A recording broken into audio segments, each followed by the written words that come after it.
9, 8, 7, 6, 5, 4, 3, 2, 1.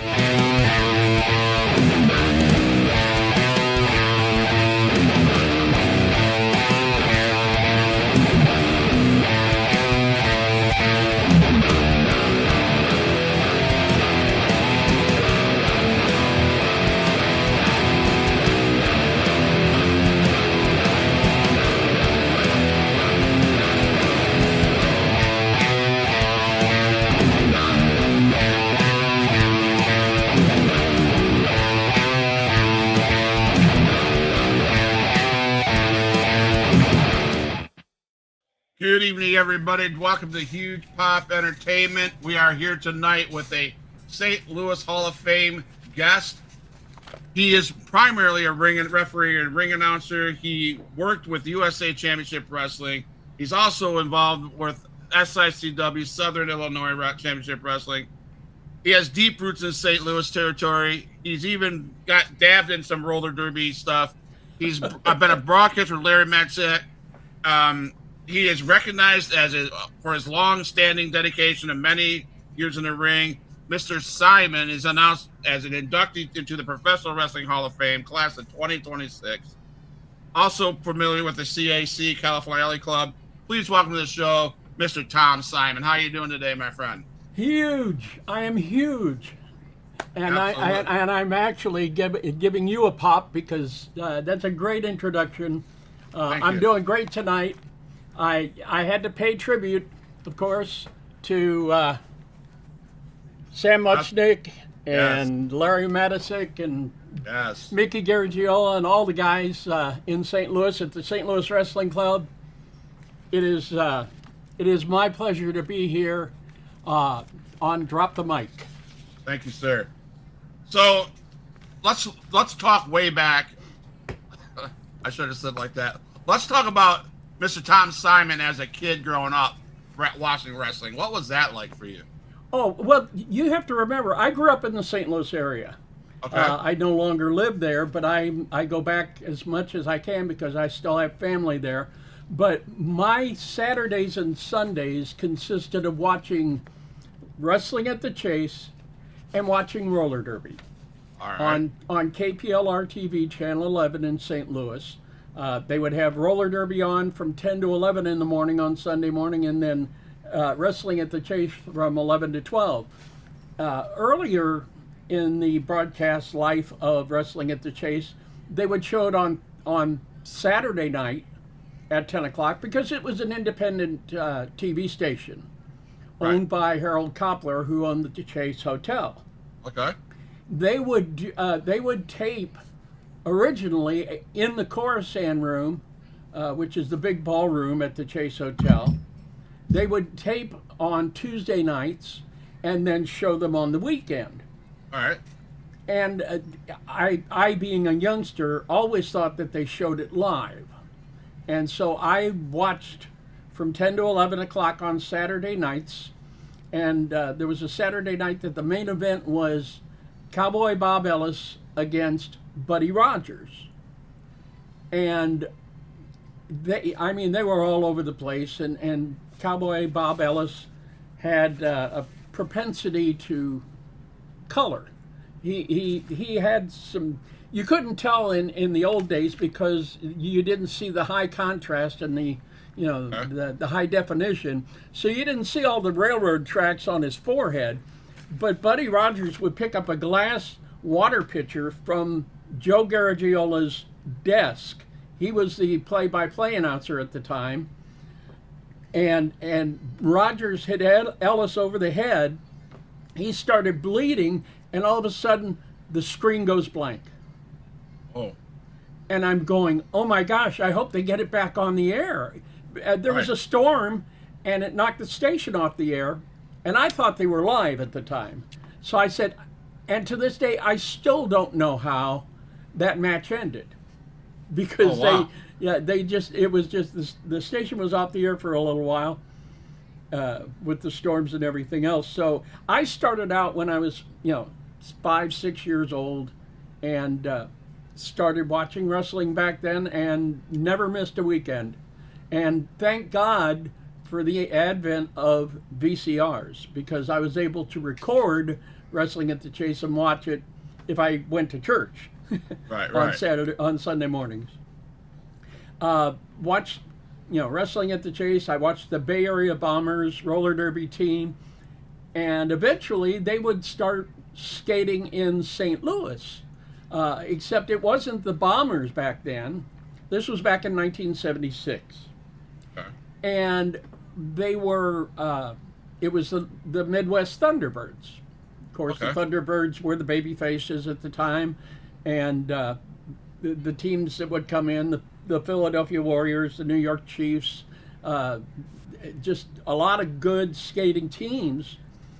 And they would be there on Sunday afternoons at the Kiel Auditorium. Great venue, and if you've ever been at the Kiel, it's also where they held the wrestling shows every third Friday night.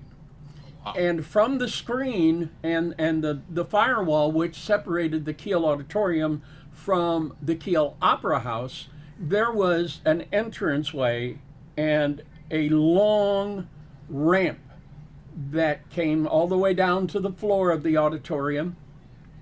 And so the entrances for wrestling were kind of long, but it was a lot easier for the roller derby skaters because all they had to do is get at the top of the ramp and just skate on down. Yeah.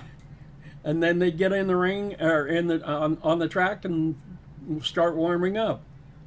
And I used to watch roller derby when I was growing up as a kid. I like 7, 8 years old. So that's about 50 years ago. And Well, man, yeah. I loved watching the women. I'll be honest, love watching women's roller derby more than men because for some reason they were brutal and it was fun to watch. They were stiff. They were. Yeah. And the way I know that is that the scorekeeper, the guy that ran the scoreboard at the Kiel, that was a union job. So he had to be there. He had to run the scoreboard. He didn't want to be there, especially on Sunday afternoons, but he was there. And he wasn't very good at keeping track of the score and everything else. So I would go down towards the track. This is back in '76, so I'm 24 years old, 23 years old. And I asked the guy, the union guy, I said, "You need help keeping track of the score?" He says, "Man, that'd be great." So he said, "I'll get you a chair," and they got me a chair, and I sat there, and I had a score sheet, and I'd keep track of the score and tell him put 2 points up for the home or 3 points up or 5 points for the visitors, whatever it was, Yeah. because I keep very good score. And the trackside announcer for the Thunderbirds, guy you probably might be familiar with from Chicago, a gentleman by the name of Chet Kopic. Now, Chet was also in the wrestling business. He was ring announcing for WWE. Okay. When they came into Chicago and they came into St. Louis, he would do the ring announcing. Well, Chet did the trackside announcing. He was the PA announcer for the Thunderbirds. Well, it happens that the one Sunday afternoon, no Chet Kopic. They sent down a skater that was hurt, a guy by the name of Pete Kelly. It was the Australian Kangaroos skating against the Thunderbirds. Okay. And he really didn't want to be there. He really didn't want to announce. And there was no emphasis. There was nothing that would get the crowd hyped up, which was what the announcer's job was. Right. To get the crowd up and get them going. So, and I recognized Pete, and I said, "Pete, you really don't want to be down here, do you?" He says, "No." I mean, he was that quiet. "No, I don't. But I'm hurt, so I've got to work. I have to do the announcing." I said, "I've seen Chet do this a lot. If you need help, if you want my help, I'll be glad to help out and get the crowd going." He says, "Here," and hands me the mic without hesitation. So Nice. the end of the first half ends. We've got the crowd going, and they're really hyped. T-Birds are down 2 points at halftime. So I'm sitting there drinking my soda. The union guy took off for a little bit, and Pete comes back down about 3 minutes after he went up the ramp, and he says, "Come with me." So I said, "What?" He said, "Somebody wants to talk to you." So I said, "Okay." I go up the ramp, turn the corner, go into the door, the entranceway, and there stands Jess Adams. He says, "Who in the hell told you could get on my microphone?" Oh, shit.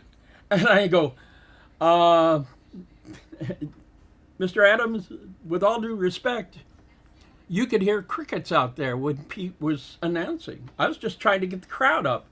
He says, "Well, okay, go ahead and do that in the second half and then come see me after the game." So I did that. He says, and naturally the T-Birds won. The crowd was happy. Everybody was happy. They're throwing popcorn all over the place. So after the game, I go up and see Jess. He says, "Chet quit because he was concentrating on his sportscasting on CBS in Chicago." And he says, "So we're short. We can't get another announcer in because the guy in Philadelphia is busy. The guy out in Los Angeles refuses to come because it's too far away for him, and he doesn't want to spend every weekend in Chicago and St. Louis." Right. He says, "I'll tell you what. Are you going to be at the game next Sunday?" I said, "Yeah, I'm at every game." He says, "Tell you what, would you announce again? We'll give you $25 a game." Okay. "And come every Sunday." So after about 2 or 3 Sundays, John Hall is there, and he was the coach of the Thunderbirds. He had been on the road. John, I introduced myself to him. He says, "I heard you've been doing a good job here." I said, "Well, I appreciate it. It's been a lot of fun, and to be honest, the $25 is nice too." He says, "How would you like to come to Chicago and do the games in Chicago every week?" And I was tending bar. That was my job at the time. So I said, "Well, yeah, but I'd have to either drive up there or fly up there." And he says, "I'll tell you what, we'll split your trans costs. We'll put you up in the hotel up here, which is the Stockyard Inn, next to the Chicago Stockyards, which was also next to the Chicago Amphitheater." Okay. The International Amphitheater, which they also held AWA wrestling there too. Yeah. Big venue. He says, "We'll get you set up, get your room every weekend, and then you come back down on Sunday and do the game in St. Louis. And if we got a game on Saturday night, we'll just take you along and get you going." So that's how I started with the roller derby. Wow. And the last games that I did was a 45-day, 15,000-mile tour of all of the county fairs in Illinois, Indiana, Michigan, Wisconsin, Kentucky, and Tennessee. 45,000 miles. Wow. 15,000 miles over 45 days. We were packed in 3 Winnebagos. And our track, the guy that drove the track around had his semi. And that was the last time I did roller derby, because they moved back to Los Angeles and stayed there, and naturally they had the announcers out there. But that was my first taste of sports entertainment, so to speak. So, yes or no question. I've always wanted to know this since I was a kid. Was roller derby predetermined? It was very creatively written. Okay, perfect. But yes. Okay, awesome. So one of the reasons why we're here is because of your accomplishments and in the business of wrestling, as a referee, as an announcer, as whatever, all the things you were doing. So when you got that phone call on that day, to officially say you were going to be inducted into, I think, this year's Hall of Fame, correct?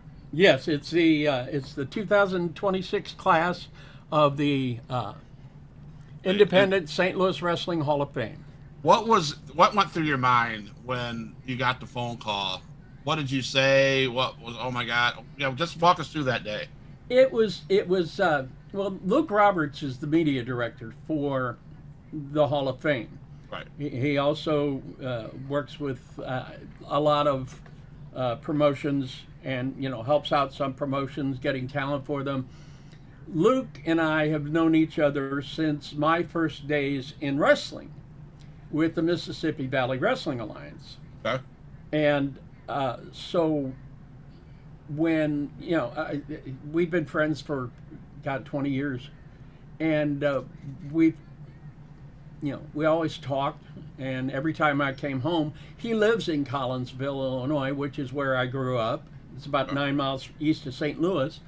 And so, he calls me all the time. And it's nothing unusual to talk to him once a week. So when Luke calls me, he says, "Hey, is there any chance you can get away the middle of July? We've got some things going on up here, and I think I could get you something to do, and with one of the promotions." And I said, "Well, that sounds nice. Yeah, I need a weekend off in the middle of the summer because most people don't know, but I have 2 seasonal jobs. Now I'm gonna tell a tale right now.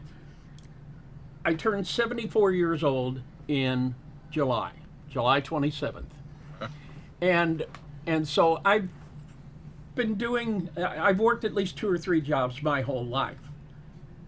Full-time job, worked for a school district. I'd work for Oak Lawn Racetrack, which is about 3 blocks away from my house here in beautiful Hot Springs, Arkansas. Okay. And then I worked at the amusement park here in town, Magic Springs Theme and Water Park, during their season. So I'd have, 2 or 3 things going on at a time. Middle of the summer, it's perfect for me to take a weekend off because I've got people that'll cover for me. And he says, "Yeah, I just wanted to make sure you were able to, come up this weekend." And I said, "Yeah." He says, "Okay," and blah, blah, blah. We talked for a while, and then he called me back a week later, and he says, "Okay, can you stay through Sunday that weekend?" And I said, "Sure." The great thing about traveling up to Collinsville and traveling into the St. Louis area, 2 things. Number 1, my sister lives there, so I've always got a place to stay. And number 2, I can go to Cardinal games. I can, I don't have to worry about finding or paying for a hotel. So I said, "Yeah, I'm good." He says, "Okay, as long as I've got you firmed up for this, it's my pleasure to tell you that you are going to be inducted into the Independent St. Louis Wrestling Hall of Fame." I said, "You son of a..." Yeah, that's awesome, man. And I said, "I am absolutely, I'm blessed and proud to be inducted into the Hall of Fame. I am receiving the Pete Parisi Award, which is one award that's not just for referees. It's not, not for wrestlers because they've got their own awards. The Pete Parisi Award, Pete was a host of a cable access show, and he always loved professional wrestling. So he would talk about professional wrestling all the time. Sometimes he'd shoot part of his show at MMWA, which is known as South Broadway in St. Louis. And so he did a lot of things for professional wrestling. So the background of the Pete Parisi Award is somebody who has worn a lot of hats in the business. Absolutely. And that happens to be true in my case because I started out refereeing, but I would move on. In 2004, when I moved to Arkansas, I moved in to Hot Springs, and a guy that was working in St. Louis by the name of Steve Sharp called me up and said, "Hey, I'm working for a promotion down here. I'm their champion. Come and see the show. Tell me what you think about it. So he says, oh, and bring your stuff. Well, being the referee that I am, I always bring my stuff. You never know when you pick up a couple of bucks working a show. Right. So I went to the show. I went in. He said, "Come up in the afternoon because we're gonna work on some things and I want your opinion." So I went and watched, all the things that were going on in the afternoon. And he says, "By the way, you do have your stuff, right?" I said, "Yeah." He says, "Good. You're working the main event." I said, "Okay." Is it okay with the promoter? He says, "Yeah, I already talked to him about it. He's seen your work. You're going to work." So I end up going to the show. I didn't watch very much of it, unfortunately, because I was backstage. Right. I worked like three matches plus the main event, and I was blessed at that time. The promoter was a guy named Matt Riviera, and he and Bill Ash ran the promotion. At that time, it was called Mid-South Wrestling, which was very famous in Oklahoma, Arkansas, Tennessee. Right. And so I became a referee for Mid-South Wrestling, and they worked three weekends out of the month. It was nice. Yeah. And so when Bill and Matt parted and went their ways, Matt said, "I need you to stay." I said, "Why?" He says, "We're going to start TV, and I know you've worked TV before, so I need you to give me some tips and things like that." And I said, "Yeah, I'll be glad to." So long story, little shorter, Traditional Championship Wrestling was the new name of the organization. And Matt is a millionaire. Let's be very honest. He's not one of those tax return promoters that just runs a show right after tax season. He actually had the money to bring people in, and so I went to work at TCW. Okay. I worked as his travel guy. I handled the licensing for the wrestlers, and I would referee, and after a while he'd get other referees, and because his ring announcer he wasn't happy with, and he knew that I had done some announcing before, so I became the ring announcer for TCW, and it would be great fun the whole weekend because there'd always be guys coming in from out of town, and so I'd arrange their travel, and we had people like Danny Hodge, great guy, has actually a hand that could crush an apple. Nice. That's how strong his hands were. Guys like Jake the Snake Roberts. Jerry the King Lawler would come in once every 3 months or so. Mickey James, Pope D'Angelo De Niro, Jay Lethal. Yeah. There were a lot of guys that came in because Matt paid well, and he'd pay their travel, and he'd get them in, and we'd sell a lot of tickets, and that's the way it worked. Wow. It was great, and so I had my hands in quite a few things during the TCW days. The great thing about it is TCW has been on the air in Little Rock, Arkansas on KARZ Channel 42, midnight on Saturday night.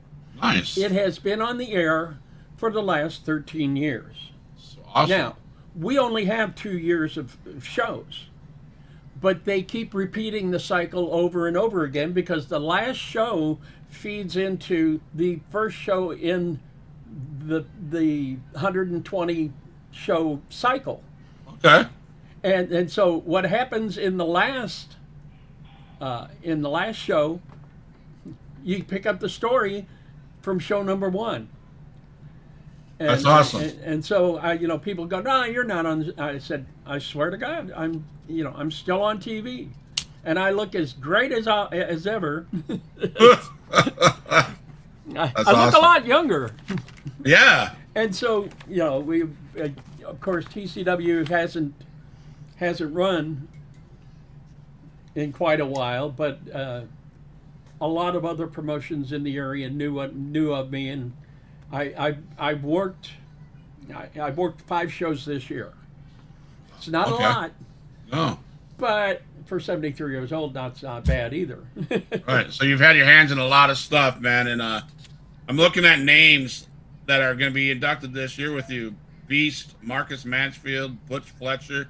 How does that feel to be amongst that big of those great guys? I am absolutely blessed because I've worked that list that you read. I've worked with every one of those guys Wow. Okay. in the St. Louis area. I've worked with Marcus Mansfield. He was a great guy.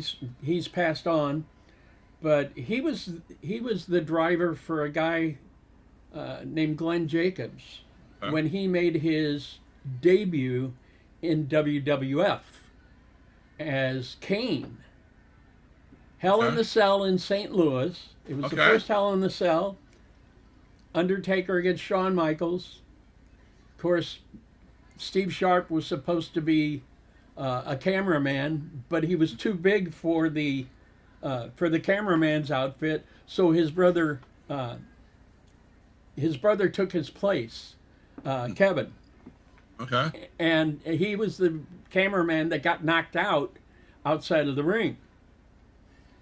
And that, if not for Marcus Mansfield, Kane would never have been in the WWE. Okay, I didn't know that. The Beast, the first match I worked for MVWA, which was the promotion in St. Louis I started with, the first match I worked was the main event of the first show that I worked. And you had a question in here. What was the most wild show? Can you tell us about the time when a match went completely off script, or off the rails, so to speak? Yeah. And it was a match called Fans Bring the Weapons. Okay. Now you would think, yeah, okay, they'll bring a kendo stick or something like that. No. The MVWA fans had a twisted, sick sense of humor, and they brought things like a dirty baby diaper, Oh no. a bowling ball, Christmas ornaments, Ugh. stereo cabinet speakers, Okay. metal shelves. You name it, baseball bats, you name it, it was in the ring. You almost couldn't walk around. And so that was the first match that I worked. And it was Billy Bob against the Beast. And the Beast worked the first match that I worked in St. Louis. Okay. And when we did TV for MVWA, he gave me the sweetest DDT I've ever had. And I was just out. They dragged me up. His manager, Tim Miller, the leader of Miller's Violent Wrestling Alliance, MVWA, play on words. Yep. He took a razor, hair trimmers out of his trousers and shaved my goatee off. Oh He my left the God. mustache, but shaved my goatee completely off, and I was knocked out just laying there. And Wow. so, the Beast, I love with all my heart. Marcus, great guy, and Black Glove, Butch Fletcher, is just one of the guys.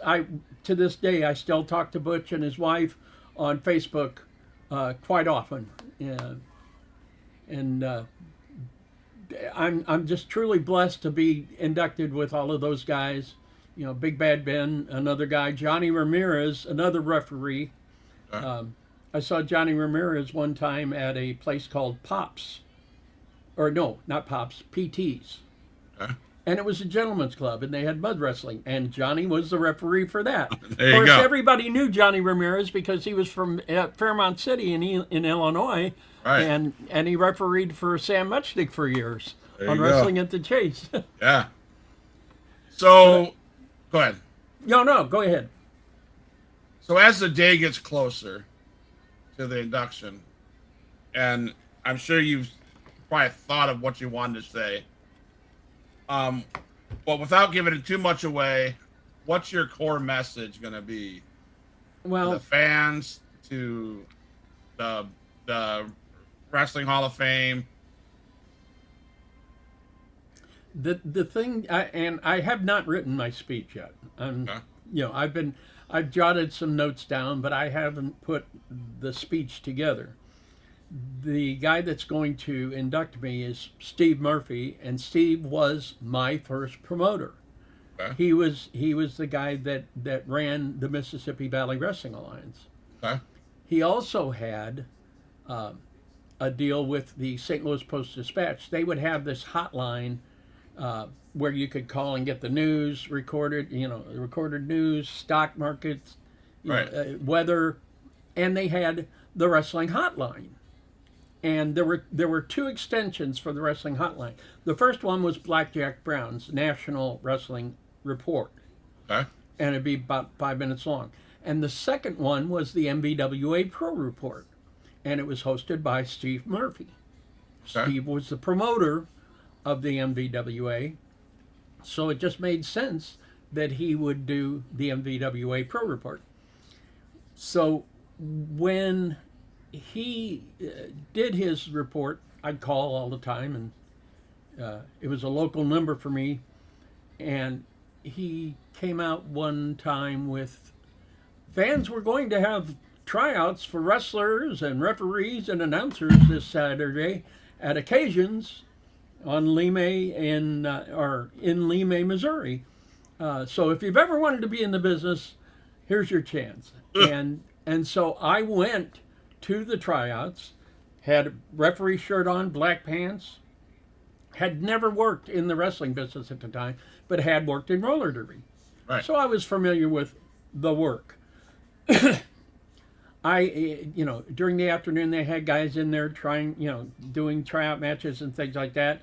And he goes, "That's nice to see you dressed for the part.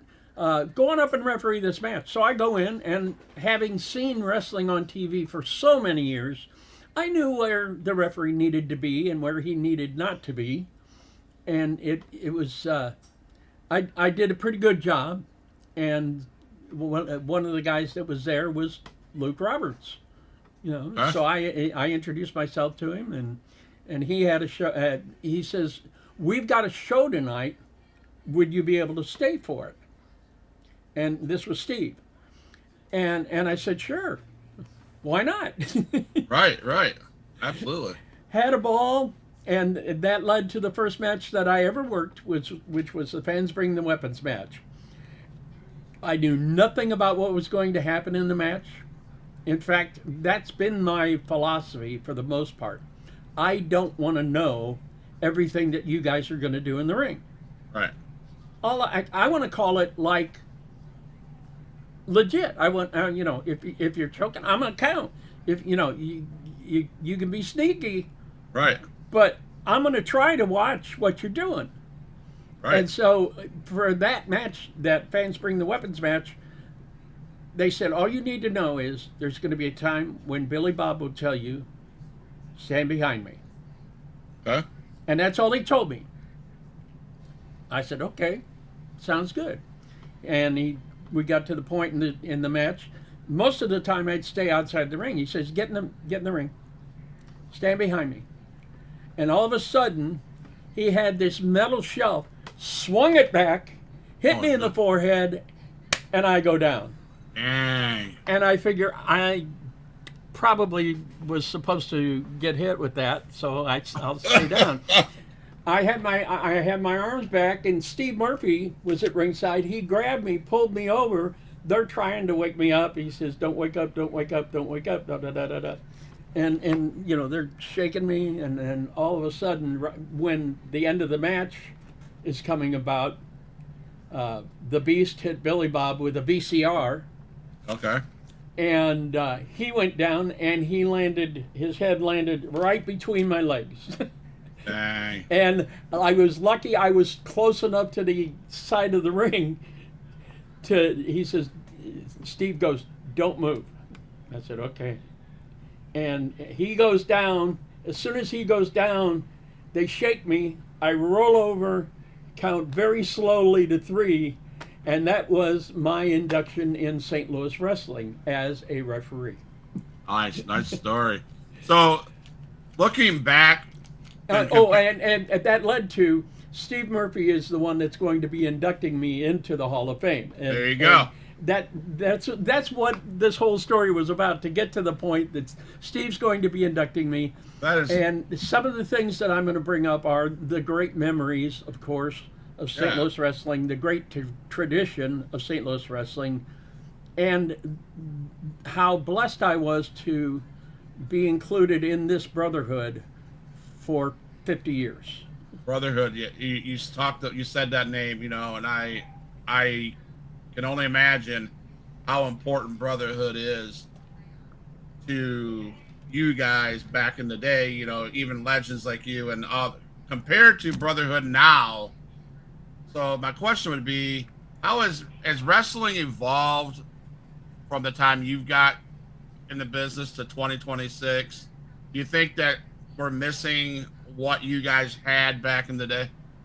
Well, the thing about wrestling nowadays is that everybody's trying for that one spot, that one flip, that the one wow moment. Whereas if you but it's kind of hard to get emotionally involved without 20 minutes of promos and 6 weeks of build up and everything else. When we had, there was always the story, and the story was important, but it was much easier to tell that story back then because you weren't trying to do the wow moments. You were trying to get them emotionally invested in the story that you're telling in the ring. Right. And it is a 15-minute soap opera. Right. In essence, your opening match, real fast.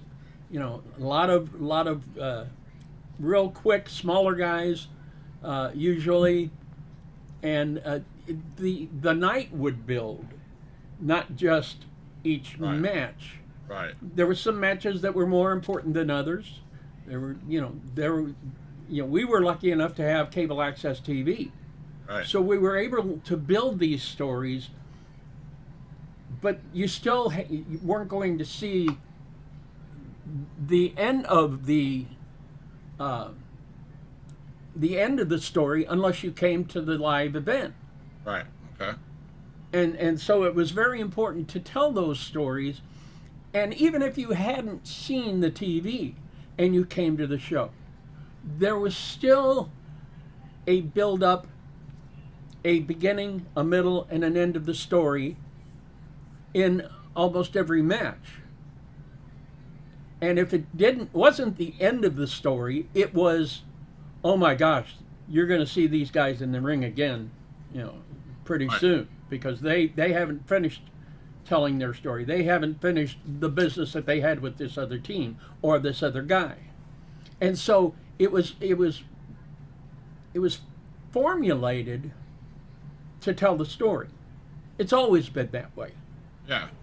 Tell the story in the ring. And so the great thing about then was it was easy to be good, but also to keep it simple. Sure. So that you're not blowing everything up every time somebody steps in the ring.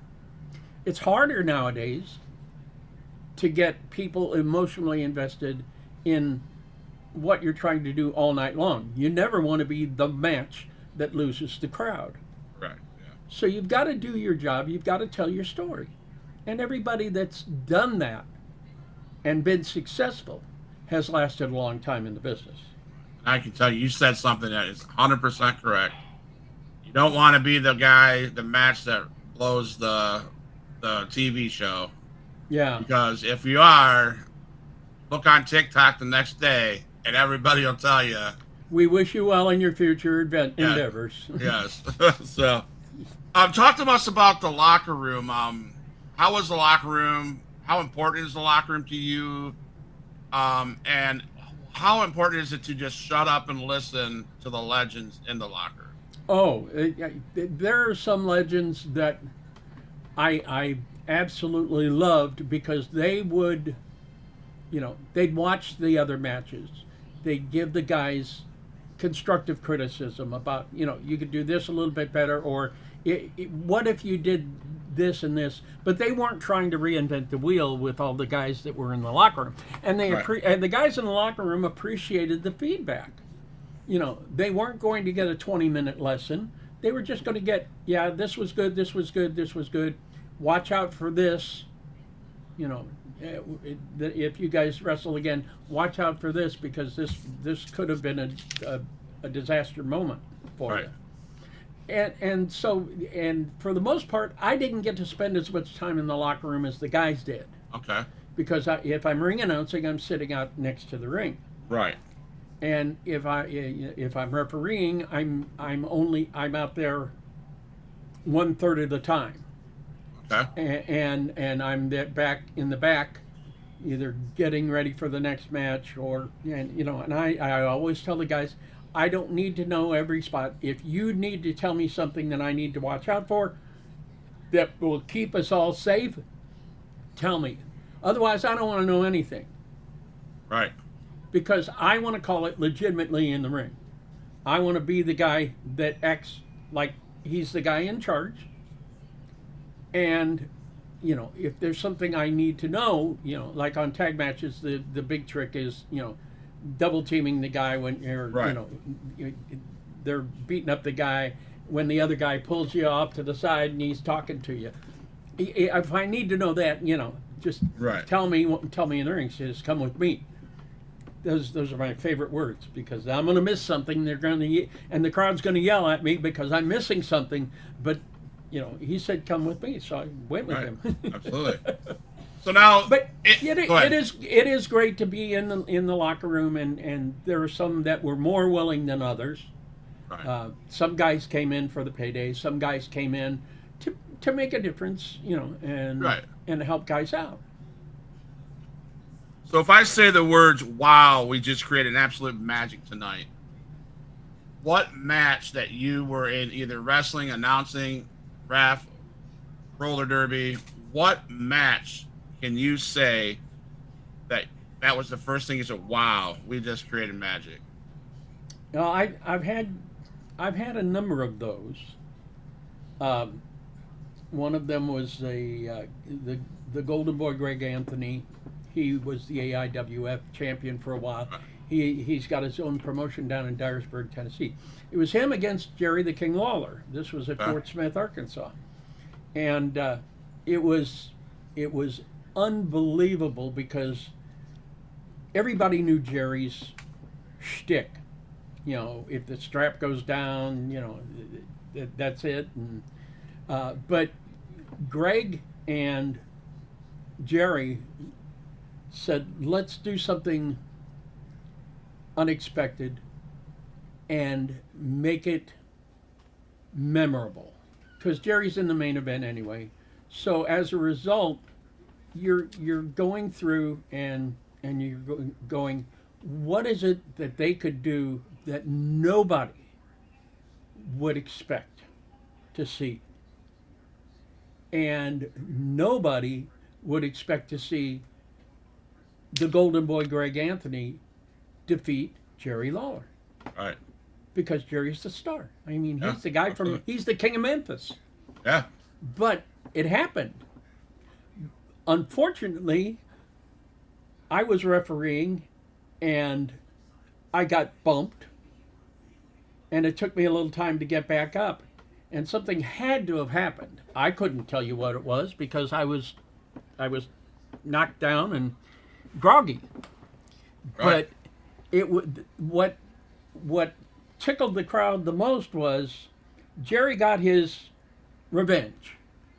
Right. But it wasn't against Greg Anthony.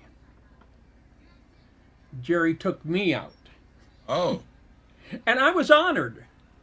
Okay. Because, yeah. I mean, yeah. Because Jerry said we got to twist this up a little bit. Let's see. So, you'll miss the dirty work, and I'll get pinned, and then everybody's screaming at me. The crowd screaming at me. Jerry screaming at me. He says, "Can't you see? He used this towel to do this." And I go, I didn't see it. I did. I was down on the ground. I got knocked out. Right. And so he goes, all right. Well, he turns around and walks and takes a step, and then all of a sudden, he drops the strap. And everybody knew what was going to happen when he dropped the strap. Yeah. And it was me that he took out instead of Greg Anthony. Wow. And so I was pleased and proud to get a pile driver from Jerry the King Lawler. Nice. I want to get a lot of more things in. You've covered a lot that I've had in my notes. So I'm going to jump in because, the Cauliflower Alley Club and National Connection 2010 to now. What does it mean to be the senior ring announcer for the famous reunion events? Working with Herb Simmons, SICW, Cauliflower Alley Club, all those legends that I would love to be able to partake in. I want to get there one year. What does it mean to you, Mr. Simon, when we say CAC? I am a lifetime member of Cauliflower Alley Club. I from my first one in 2011 to today, I've been a lifetime member for 10 years now, and it's the best $300 I've spent. I am proud to be a lifetime member. I'm proud to have been the senior ring announcer. Last year, they started, or 2 years ago, they started a new wrestling night on Sunday nights, and it's run by Sin Bodie, who is Kiz Arney, and but Sin wanted to do the show a little bit differently. He's doing what they call the show is called On the Fly. Yes. He gets all the wrestlers, puts all the baby faces on this side of the room, all the heels on this side of the room on one wall, and then there's seats around the other three walls. And last year it was him, another Mr. X, and Dr. Tom Pritchard. Were the three guys at ringside. And basically what they do is they say, all right, you give me you over there and you over there, and Tom, get me a referee. So I ran the referees the last 2 years. Okay. And I refereed as well. So I got a chance to get a little shine as well. And so they would, they'd pick them, they'd send them in the ring. They'd tell the referee, I want this guy to go over. That's all they told the referee. Everything that happened in the ring was on the fly. Wow. They created magic, and it's great. One of the things that I always enjoy about the show is that in the front row, every year, is a young lady by the name of, well, she's not entirely young anymore because she's somebody's mother, but it is, her name is Atta Johnson.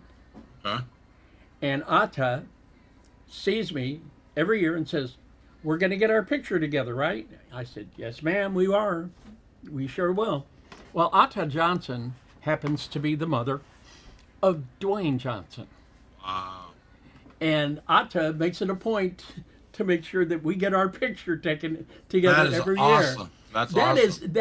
That's one of the magic moments for me when I go to Cauliflower Alley, is seeing Atta, seeing a number of big stars And I've had my picture with CM Punk, Ace Steel, who's one of his best friends from Chicago, and he worked Second City. He's part of the Second City Saints.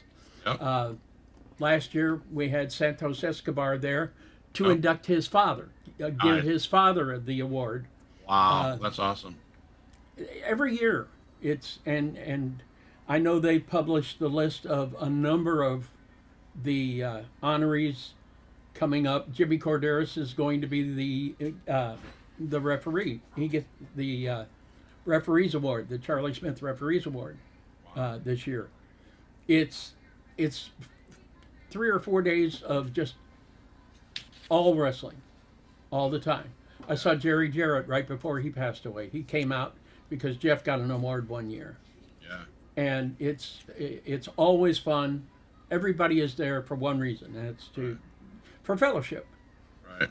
And so, being the senior ring announcer, I passed that torch on to a young man from Canada by the name of Joe Hagan. Joe's been ring announcing for 5 or 6 years now at Cauliflower Alley, and that gave me the opportunity to get back into the ring because I've lost 80 pounds in the last year and a half, and I'm in much better shape now than I've ever been, Nice. even the first time I was refereeing. So I want to be in the ring, and it's given me a chance to do that. I went to, just real quick, then we're gonna wrap it up with USA Championship Wrestling. But yeah, you're so right. Yeah, I was part of one convention as a vendor 3 years ago at River City WrestleCon, and I was there early set up. I walked around and I seen Jimmy Hart with his microphone. What a great guy. Yeah, and he's just sitting there. I walked up to him and he said, "How you doing?" And I think we talked for 25 minutes. Yeah. Just genuine. Just, I bet you I could say, "Hey, what's going on?" We'd start that conversation over again. So, I cannot imagine. You brought up Jimmy Hart and USA Championship Wrestling. Yeah. Jimmy would work for Burt Prentice, who, of course, was one of the great wrestling minds ever. And Jimmy is such a humble man, and to this day, he will set up chairs in the arena. He'll help with the ring. He just, and what he's doing is setting the example for everybody else in the business. If I can do it, you can do it too. Get in here and help. I've always helped with the ring because I think, we can't do a show unless we've got a ring. And USA Championship Wrestling, after traditional wrestling, championship wrestling went out of business, Burt Prentice, I was doing the closed captioning for them, for their TV show. Yeah. And Bert says, "Why don't you come over? I can always use an extra hand. If you want to referee, you can referee. You want to ring announce, that's fine. Or if you want to be my promoter on TV, Right. you can do that." So one of the great thrills, because Bert had an absolute great mind for the business and for telling stories. And it was an absolute honor to work for Burt Prentice, and I miss him dearly, because he's one of the great minds in the business. 2 more questions, sir. What do you hope the next generation of independent wrestling referees learns from watching you and your tapes in your career? What do you hope What do you want to hope that you play your left? I was given 3 pieces of advice. You keep your eyes open, you keep your ears open, and you keep your mouth shut. You will learn so much from the people that have come before you just by observing. And if you have questions, don't be afraid to ask, but don't be the main point of the conversation. Okay. Let them teach you, because they've been there, they've done it. They know the business better than you do. Right. Learn from them. Thank you. I appreciate that. I appreciate that. So as we walk into this onto the podium to receive your award, well, who's the first person that you're going to thank? Probably Steve Murphy, because he was willing to take a chance on a guy who had never refereed wrestling before and put him in the main event. and you know, of course, there's so many people that have been a part of this journey. You know, go back to the roller derby, go back to MVWA, all of the stars that I have worked with over the years. I was fortunate enough to pick Sunny up in her better days from the Little Rock Airport. We had a show in Pine Bluff. I picked her up from the airport, and I said, "Would you mind if I got a picture with you?" She says, "Absolutely not. I don't mind at all." And she says, "Here." She took off her Hall of Fame ring and put it on my hand, put it on my fingers, and we took the picture together. And I've got that picture in my Facebook somewhere. Okay. I can't remember where it's at, but I've had my picture taken with so many wonderful people. You know, U.S. Championship Wrestling. I've worked with Jeff Jarrett, Superstar Bill Dundee, Jerry Lawler, Burt Prentice, the Colorado Kid, Mike Rapata, former NWA champion. Yeah. When I worked in Waterloo, Iowa, at the Thez Tragos wrestling show, I worked with Harry Smith, who's Davey Boy's son. Yeah. I've worked with Jackie Fargo. Okay. Taught me how to strut. Tommy Dreamer, Hacksaw Jim Duggan, Jay Lethal, all of these guys that I've worked with in independent shows. I didn't go to see them do their business. They worked with me, and I was just absolutely blessed. What an honor. You know, and the list goes on. You know, Mickey James, Matt Hardy, King Mabel, Yeah. Nick Dinsmore, who is Eugene, and Trevor Murdoch. We had a main event in Little Rock, Arkansas. Eugene and Trevor Murdoch. And you could see that Trevor was a little bit out of shape, and I was refereeing the match. It was the main event. Huh? Eugene, while I'm checking him, he says, "I'm going to make Trevor throw up. I'm going to wear him out." And I said, "Okay."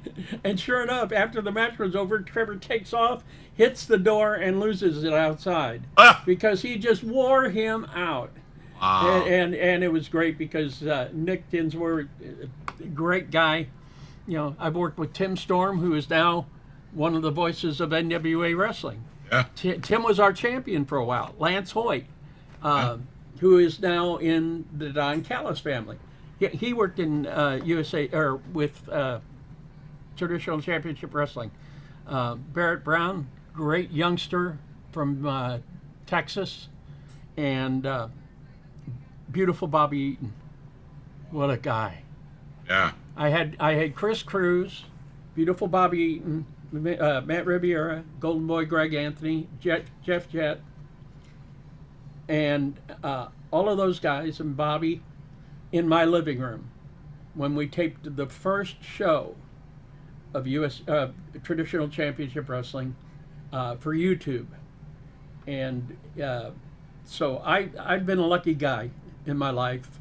I've been blessed by all of the people who have allowed me to be a part of their shows, their promotions, you know, be a part of their matches, whether it's ring announcing or otherwise. I've always had a great time, and I'm sure my Hall of Fame speech will be shorter than this, but it has absolutely been a blessing, and you know, I just thank everybody that's given me the opportunity along the way. Well, I appreciate you coming on the show and sharing your stories, and I know I could have you back on the show in a few months, and we can talk more wrestling if that's okay with you. Absolutely, and we'll talk about the Hall of Fame. And we'll have to get up. You have to let me know about it. So let's shoot for a couple months from now, maybe November or so. I'll hook up with you again. And so knowing that, as we close, are there any final thoughts that you would have for fans that are listening or are listening at it later? What are your final thoughts? What can you tell them? The art of professional wrestling is dwindling. I mean, there aren't as many smaller promotions as there used to be. You used to be able to go every Saturday night somewhere within a 50-mile radius and go see a show. In St. Louis, that's still true. But in most cases, these promotions struggle to get through and make enough money to keep going. So if you see professional wrestling in your area, it won't be WWE quality in some cases. In some cases, they will surprise you because these are guys that are going out and giving their all to entertain you. So please do everybody a favor. Do all these wrestlers a favor. Do yourself a favor. Don't sell that short. Absolutely go watch a wrestling show. Awesome. Well, there you guys have it. Stay tuned. We're going to take a real brief pause as I introduce our next guest, Mr. Tom Seib. Thank you for coming on the show. My pleasure. Appreciate it. Be blessed tonight. And I am thankful that I had a chance to talk to you. Sunday, July 19th, Andres in St. Louis County in Lime. Tickets are $30 in advance. You get a meal and all of these great speeches and Hall of Famers, and the old Hall of Famers will be there as well. Come see us. There you go. Thank you again, Mr. Seib. Appreciate it. My pleasure. Good evening, everybody. Again, we are not done here on Huge Pop Entertainment. Our guest, another guest tonight, he's a true pioneer of St. Louis Squared Circle. He's a man shared the locker room with the traded WWE legend Randy Orton during the explosive South Broadway days. He shook up the airways, revolutionized local media with Absolute Wrestling Radio, and never, and I mean never, was afraid to stir up the pot. A master on the microphone and the newest inductee into the independent St. Louis Wrestling Hall of Fame. Lace up your boots and get ready for the wild ride, ladies and gentlemen. Put your hands together as we bring on board Mr. Mark Bland. How you doing today, Mr. Mark? Scott, what's going on? Thank you so much for having me, sir. No problem. I don't know if you heard my introduction, but I mentioned something. I mentioned that you shared the squared circle with Randy Orton back in the day. What can you tell us about Mark as a kid growing up watching wrestling? A young Mark Bland is watching Channel 11 on Sunday mornings after Tarzan. Wrestling at the Chase would start, I believe. And the reason I know this is because Sanka was the sponsor of Tarzan. So I remember that vividly.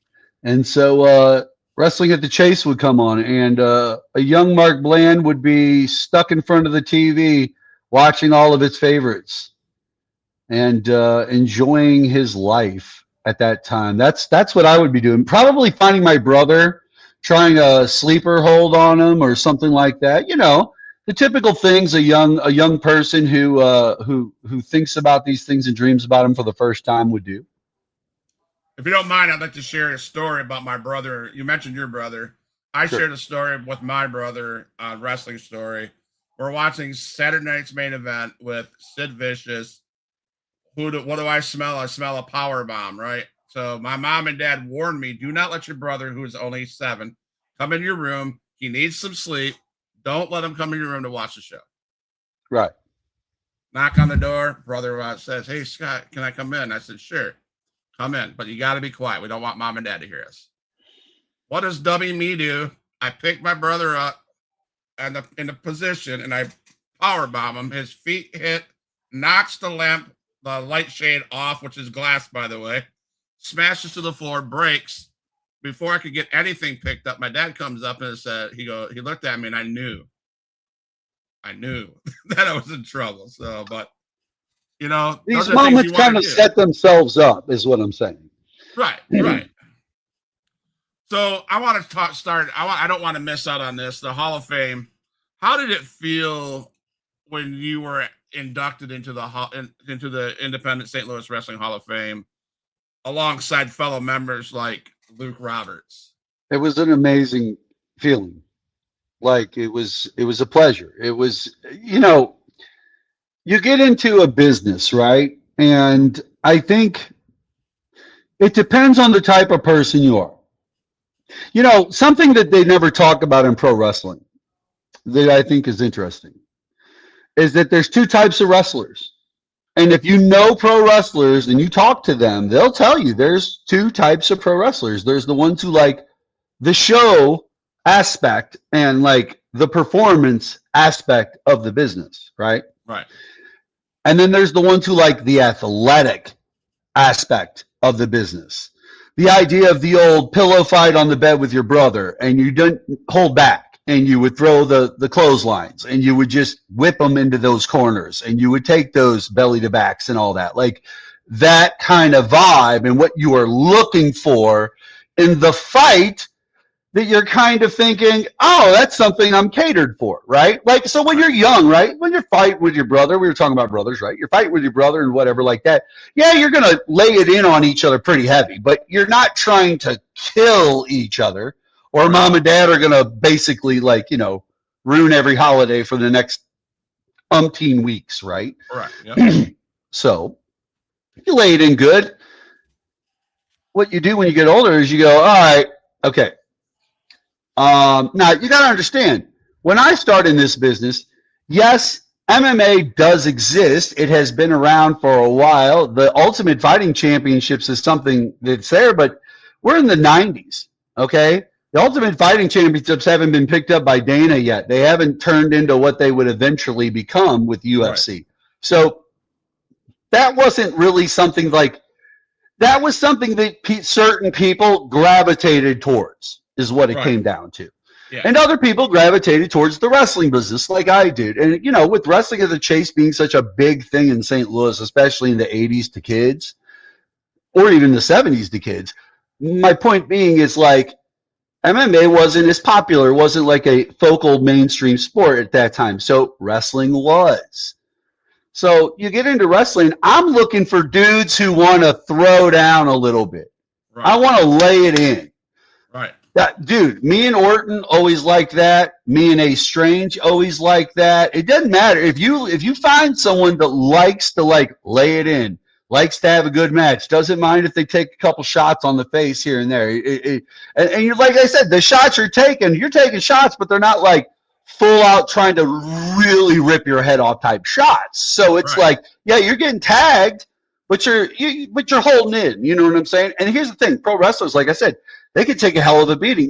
It's funny that going down this road. I shared something with you earlier today. It was a little thing that I had posted about my opinions on. I guess Bully Ray had decided to jump into this. I want to fight Josh Barnett, MMA legend and icon. And I said, no, that's not a good idea. Not that Bully can't fight, and it's not that Bully can't take a beating. Like I just said, I like a good beating myself. I like to take it and get thrown into the roast. Some guys like the athletic aspect of the business. I was one of those guys. You can take that type of a beating, but it's the ground and pound. It's when you start wrestling with the punches. See, you're used to wrestling, right? The wrestling part you're used to. So if it hits the ground and you're wrestling around, you're going to be used to that as a pro wrestler. That's going to be common to you. Even trying to escape and get moves around and turn things around on people and all that like that. But the MMA guy, he's gonna be doing the same things, except for he's gonna be looking for like punches and shots that he's gonna be trying to take to your face, and then when he gets on top of you, it's gonna be rubbing you down and punching you in the jaw and in the forehead and the side of the head. Things that you're not used to in normal fighting. Like you're just not used to that, and it's just who people are. And so like I was like, I don't know if that's a good idea. That's just a different style. And so like, some people just like to lay it in a little bit. That's the kind of business they like to get in. So when I went up there, you asked about my Hall of Fame and how I felt. And, when I first got into business, I wanted to be one of the best. Me and Orton knew we were the best. We knew it. Like it was just clear to us. Like there was just no one that was moving as smoothly as we were in the ring. No one in ECW, nobody that we were seeing. There were guys that were luching and stuff like that, but there was nobody on the indie circus. No one was wrestling around the guys that we were working with at that time that were moving kind of like us. We were bigger dudes too. Like I'm 6'4", he's 6'5". Like we're big dudes. So like to see dudes moving at our size around like that, that's a Ron Powers. Running real smooth, but Ron's a thick, big dude. He's a power guy. Like he's there to boot you in the corner and stuff like that, you know. So seeing us doing things that we were doing at our size, at our speeds, it's a little different. And so like when you get into the business, you start to train and you want to get really good, and you get really good at what you do. You know what I'm saying? You get really smooth with the athletic, but because you have that part. And people notice that, and you're respected for that. And there's other individuals in the business that know that you were good at that, and this, that, and the other. And so that's what leads more towards your Hall of Fame, as opposed to the performance aspect. Of course, I could get over with any crowd. Right. Getting over is nothing. Like that's easy stuff. Like that's just that's just pushing buttons. Right. And for a guy like me I've got just one of those personalities. Randy's got one of those personalities. Like certain people, like, dude, what's Randy better as, a heel or a face? Heel. Okay. There it is. And the reason he is, it's just natural. It looks natural. It feels natural. When you see Randy come out as a heel, you go, yeah, that makes sense. Looks like that's about the type of person that he might be. Okay. I'm not saying he's a bad person. What I'm saying is like, that vibe you can tap into real easy. So can I. There's other people that can. A Stranger, he could tap into that vibe real easy. A lot of good guys that could tap into that stuff. But with the Hall of Fame, it makes me feel good. It made me feel good in the fact that I had earned their respect, and they wanted me to know that I meant something to this business in their eyes. And I appreciated that. And that's why in my Hall of Fame speech, it was more about those people showing up just as much as it was me getting there too. Because think about it, it takes two to tango. Right. And those matches have to happen. Those people have to be there. Right? Right. All the names I'm mentioning, they got to show up and do their things too, so that I can look good and they can look good at the same time. So it requires a lot. And remember, I've got headaches and problems in my life. Scott, you got headaches and problems in your life, and everybody's got headaches and problems in their life, and they're all different problems. 100%. Some are health related, some are just personal relationship related. Everybody's just got different problems. So what you're fighting through to get to that show is different than what I'm fighting through to get to that show, and it might be huge problems for any other people that look at both of those issues. They might go, whoa, I can't deal with either of those. Like, so it just depends on, and so that was important to me. I wanted those people to know that I did recognize that. I did notice that. And I don't think that the crowd, necessarily always, just because they cheer you for your name loud or they clap for you, that doesn't necessarily mean that they always see those little things, When I see you set your bag down in the locker room, dead tired, running through pouring rain just to get into the venue at 4:00 early, you know what I'm saying? And you got a bag of McDonald's just soaking wet. I feel for you. Just as another human being in the pro wrestling business, and just as somebody else who has to deal with that, I feel for you. You know what I'm saying? Absolutely. So I get it. 100%, man. And so MMWA and SICW, South Broadway, that's the area you're from. How did you ever imagine that you'd be celebrated the way that you were celebrated? No. I wouldn't say that I ever felt that I never felt that I was going to be celebrated the way I was celebrated. You got to understand, my path in the pro wrestling business and where it led, and the people, I was one of those guys that the people that needed to know me knew me, and certain individuals took to me, others just didn't. And it's a bit, listen, I work in the world of politics now. I speak politics. I discuss it on the radio. And I've been doing this for decades at this point. So I understand the world of politics. I understand locker rooms. I understand the way the politics works in the wrestling business. Um, people have even said to me, Mark, you should run for office. Okay. And I'm talking within the last few years. They said you should run for office. I just know that I don't rub people the right way sometimes. I just one of those people that rubs certain individuals the wrong way. They just would rather do without me. I'm not their cup of tea. That would be the best way to say it. I'm just not a person's cup of tea. And so you have to want to be a lot of people's cup of tea to really be popular enough to really get into that world and to be now you could be a mover or shaker, you could be an influencer behind the scenes, kind of like me. I know people behind the scenes. I can still get to people at this place and that place to talk to them about this and that in the world of pro wrestling if I need to. And like all that stuff, I can still do that. I'm just not out there like that over there. So. Okay.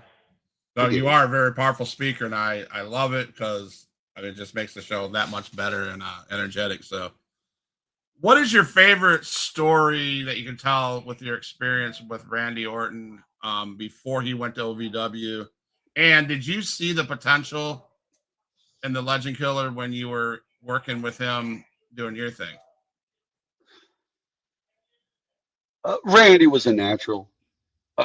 Both of us were natural talents when it came to just the wrestling business in general. Like we picked up things very, very, very quickly. We didn't waste a lot of time on stuff. But we do, Randy, you could just tell. You could just tell he had the look, he had the vibe. He just had to lean out. That was his thing. He needed to lean out, and he knew it.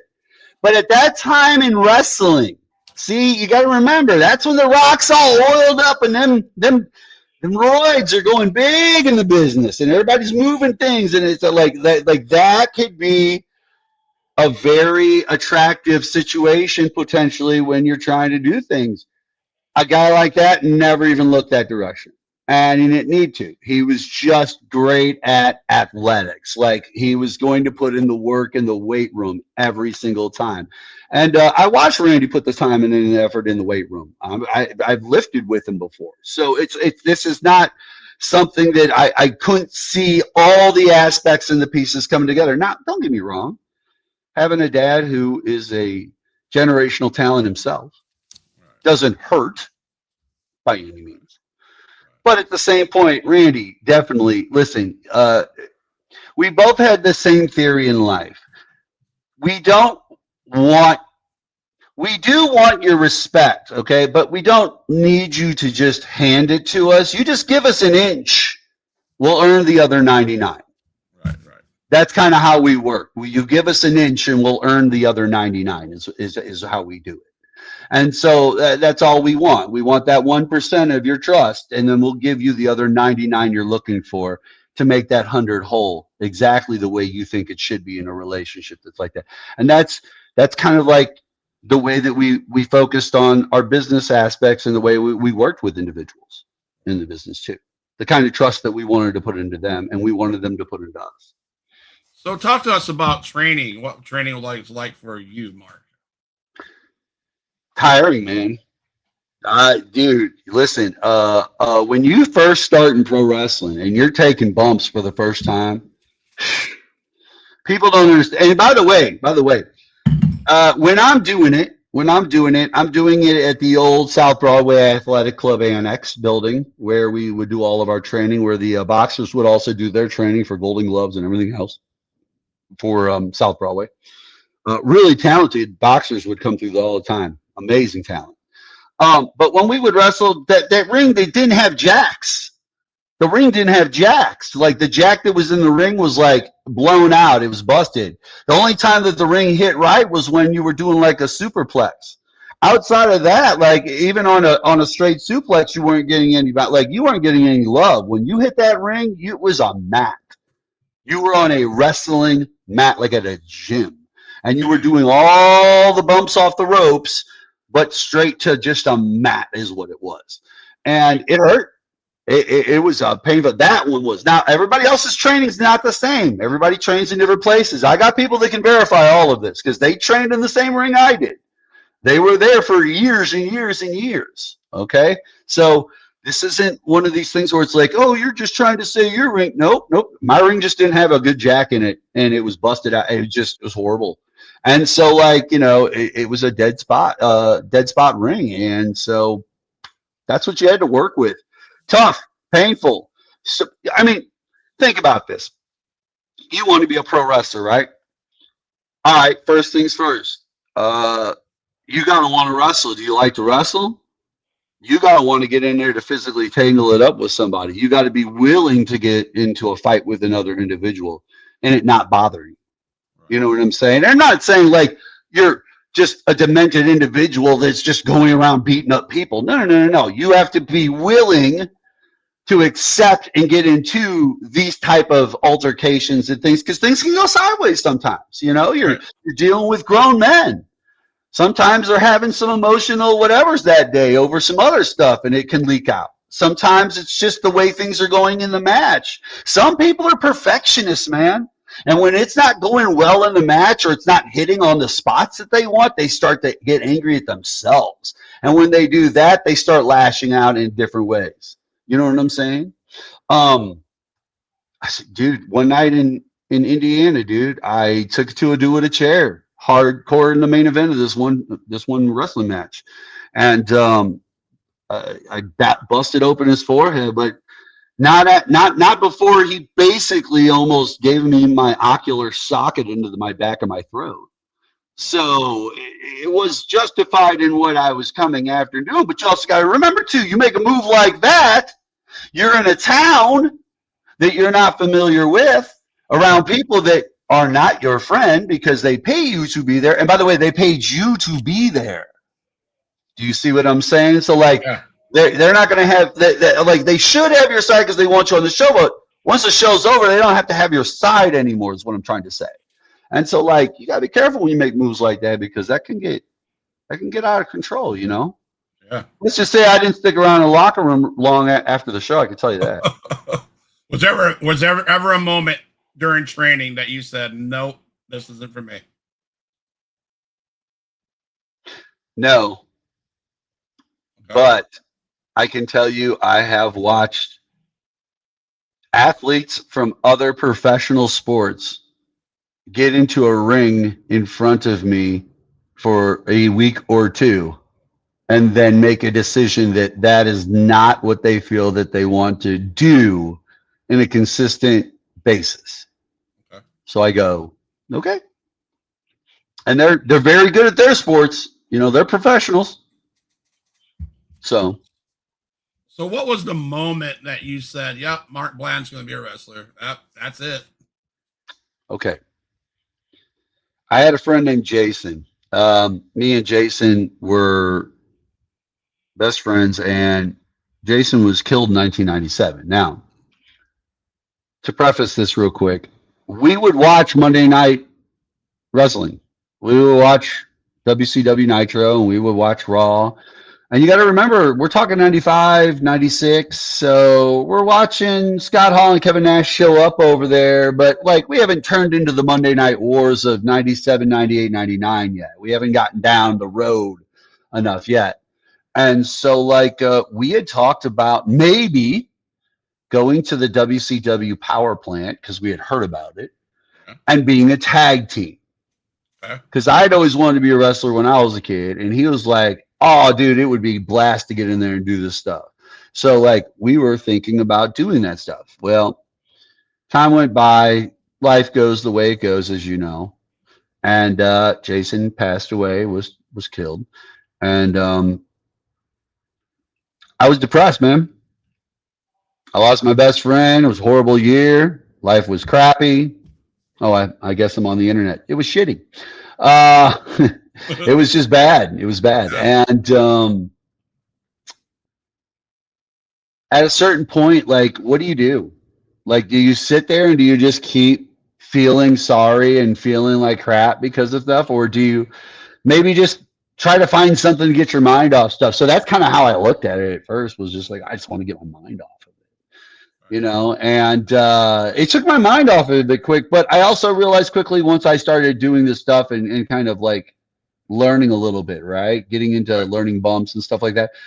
I kind of liked it. This was kind of like my cup of tea. Like I was cool with this. You know what I'm saying? Like they were teaching me safety first and making sure that I was doing things properly. But then they were also showing me at the end of practice, this is what it looks like. This is what we're working towards. Like this is what it eventually is going to work to. You Right. know, and I wasn't in there, but I was watching them do it right in front of me. So I'm like, okay, I can do that too if they can do that, and they can Yeah. show me how to do that. So Right. that's kind of how it worked out for me. And then I made my decision to stay at MMWA. All right. So we're gonna switch a little bit, and we're gonna catch up on wrestling here in a little bit. But I want to hit all aspects of your career. In 2008, you pivoted from and launched Absolute Wrestling Radio on Yes. 1380 AM. Mhm. How difficult was it to switch from being the guy taking the bumps Mm. to being the voice analyzing the wrestling scene? Um, that came out of just a love, and I knew someone who knew me, and a radio person that knew me, and so like we just kind of put all those pieces together real quick and turned it into a wrestling and MMA show. So we discussed both wrestling and MMA. We were on a Fox Sports affiliate, and we enjoyed it. Our station was right down there above Show Me's on the landing in St. Okay. Louis. Yeah. And we would have delicious wings after shows quite often. But outside of that, like it was fun. Like it was entertaining, and coming up with the show, like being that voice, like it was nice. Like it allowed me to analyze things, to say things that I wanted to say about stuff I was witnessing. Do you see what I'm saying? Like it allowed me to put my opinion out there. Absolutely. And by the way, a lot of this is time periods when people aren't thinking about podcasts. They're not thinking about, I want to be a podcast, right? Scott, like, let's be honest, you got huge pop entertainment. Today, it's 2026. Yep. You were alive in 2008. Yep. Mark was already the podfather over here from 03. Yeah. He's 5 years deep by that point, working out his deals with other countries and stuff. Yeah. But what were you doing in 08? You could have been doing huge pop entertainment. You could have been doing this. Were you a big fan of wrestling back then? Absolutely. How long you been a wrestling fan, Scott? Well, has anybody interviewed you ever, Scott? Like, what's the deal with Scott? Like, Scott, hey, first off, what part are you from? St. Louis or the St. Louis area? No, from Florida. I was born and raised in Michigan. From Florida, and live currently in the Panhandle of Florida. So you guys are down in Florida. Yeah, Fort Walton Beach. Wow. And do you go to the beach often? Not as often as I should. Do you guys got a lot of public beaches, like where you can easily access? Yes, absolutely. They're all over the place. Okay.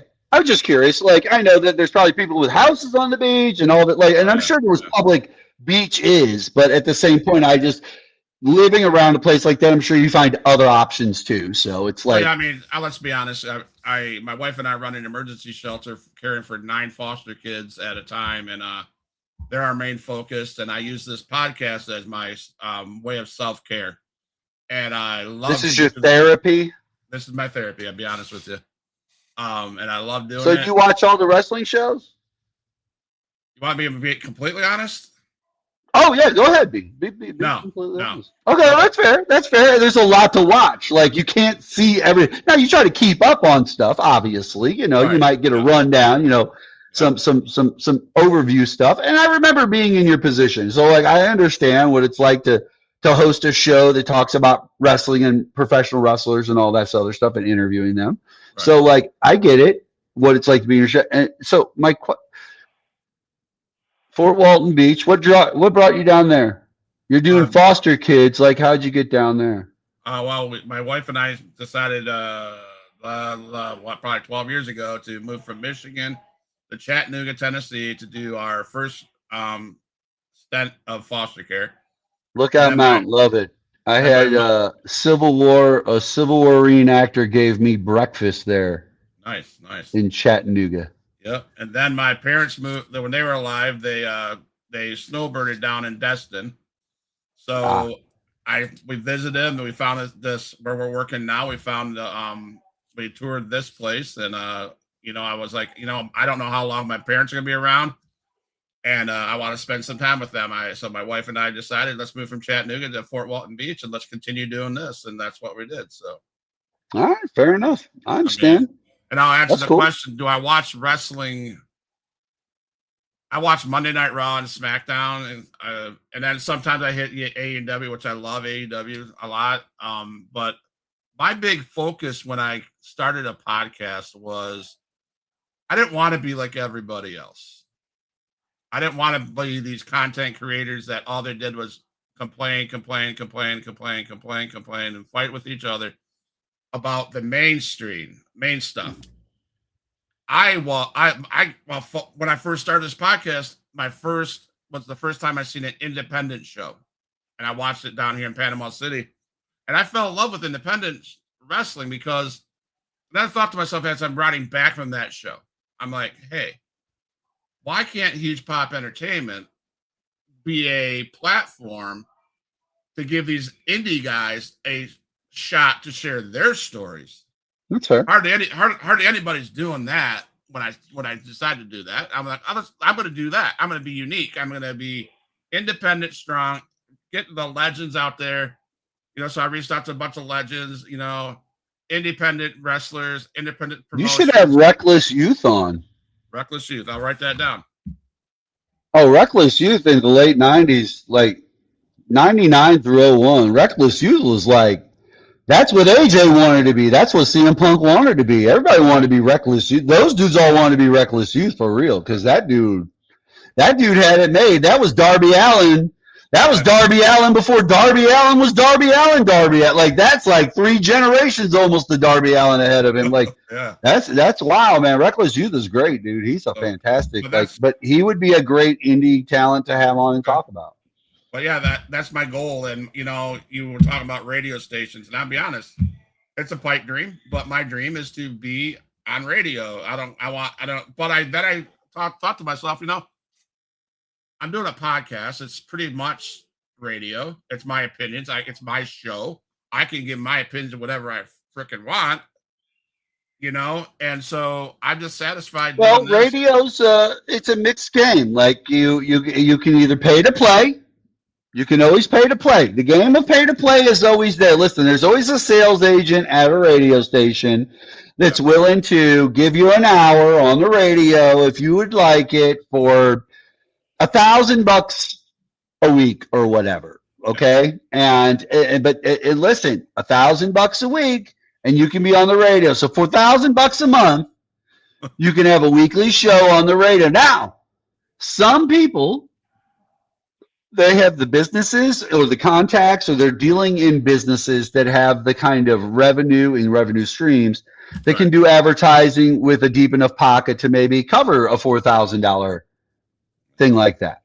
And they might do $30,000 sponsorship packages and stuff. That does exist.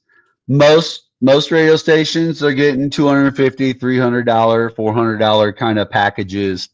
Right. Some guys are spending $500 to $1,000. It just depends how big the company is and how far they want to push the situation. So, like, you can find the money, you can find opportunities. There's that. Then the other thing is take your show and impress the hell out of the program director. Make them just like love your show or love your personality, love you. That's the one thing that everybody's always told me. They love talking to me because it's easy to talk to me. Right. Like I'm an easy conversation. Right. And because I'm an easy conversation, they might not always agree with everything I say, but that conversation's easy. So it's like, Mark's always it's just like with Mark. Right. And then you're out. So it works out well for a lot of people. Awesome. Others, they talk a different way. So in your radio time, what was your favorite or most chaotic interview from the Absolute Wrestling Radio? I would say when Velvet Sky and what's her name showed up, the tag team, and AJ Styles. when they showed up live and came on the show. I mean, honestly, ladies and gentlemen, like, so in 2009, I've never really talked about it like this. Let's talk about it like this, Scott. Let's do it like this. In 2009, I had an idea, ladies and gentlemen. That idea was I was going to do the best and largest angle with legitimate, real athletes and individuals in the market, like legit as it could get. Angle. And I was going to see if I could pull it off. That was the plan. So I reached out first to a person who used to run this thing called Midwest Wrestling, or Missouri Wrestling Revival. I'm sorry, Missouri Wrestling Revival. And I talked to him for a few minutes about it, and I said, this is my idea. And he goes, I don't know. Let me think about this. There might be some people, maybe there's someone we could take this to, but I'm not sure. I, at that time, reached out to a bunch of different promoters, and a bunch of them gave me the blow off, which is fine. And I remembered that. Never forget. Always forgive. All right. Now, so they come back to me a few weeks later, and they go, do you know this dude named Kenny G? And I go, no, I don't know no dude named Kenny G. He goes, he's out of Florida. He's a wrestling promoter, but he knows a lot of different names and people in the business. I was like, oh, well, shoot, let's talk. Like, send him over my way. So me and Kenny met up. We talked. And when we were done, we knew we were going to work together. We knew it was going to work out. We just knew what we needed to do. He wanted to push something that they were trying to move towards the WWE. Certain individuals were already involved. Like Harvey from WWE and a few other people, and road agent type people. And I was cool with it as long as we could like sell the angle on my side the way I wanted to sell it, which was, hey, I'm defending all these individuals who have opinions and this, that, and the other against the pro wrestler who thinks that his best way to fix this is to punch that thing in the mouth and shut its mouth. So it's going to be the business of wrestling, right? Against the wrestling community, against the internet wrestling. And so I had the radio show, right? Absolute Wrestling Radio. Right. And there was a gentleman by the name of Donovan Ruddick. He was a wrestler. And Donovan was great. Brian was a good dude. I got to be careful how I say this, ladies and gentlemen, because I know the background of the individual I'm talking about. But I have to speak from the heart at the time of what I was dealing with and the person I was dealing with. Brian was a worker I hadn't worked with before, 6'9" beast, massive dude. And he had the look, he had the vibe, he had everything they needed for the WWE. And he eventually would go down there. And things wouldn't go the right direction for Brian when it was all said and done. But at that time, Brian was the fodder that we were going to use, Donovan Ruddick. He was going to be the guy I go against. And so I had this whole plan. Mark Bland's going to knock you out. And I was going to get blues players and MMA fighters and all these just different people I could tap into, right? And I was going to have them say, Mark Bland's going to knock you out, and put it on YouTube and get as many people to view that as I could. And, dude, everybody was talking about it. Everybody was talking about it. The angle was solid. The angle was big. And it worked out. When it was all said and done, we even had – people don't even realize – that the NWA World Heavyweight Championship was involved in that angle. Okay. They don't even realize it half the time, because the match to set up everything between me and Donovan happens because I interfere in a situation. He's fighting an individual who is also in the running for the NWA World Heavyweight title at the time. And this is back when NWA doesn't have TV like it does now. Like, it didn't have power and it didn't have all these other things. So it was just behind the scenes, and whoever carried the belt, right? You know?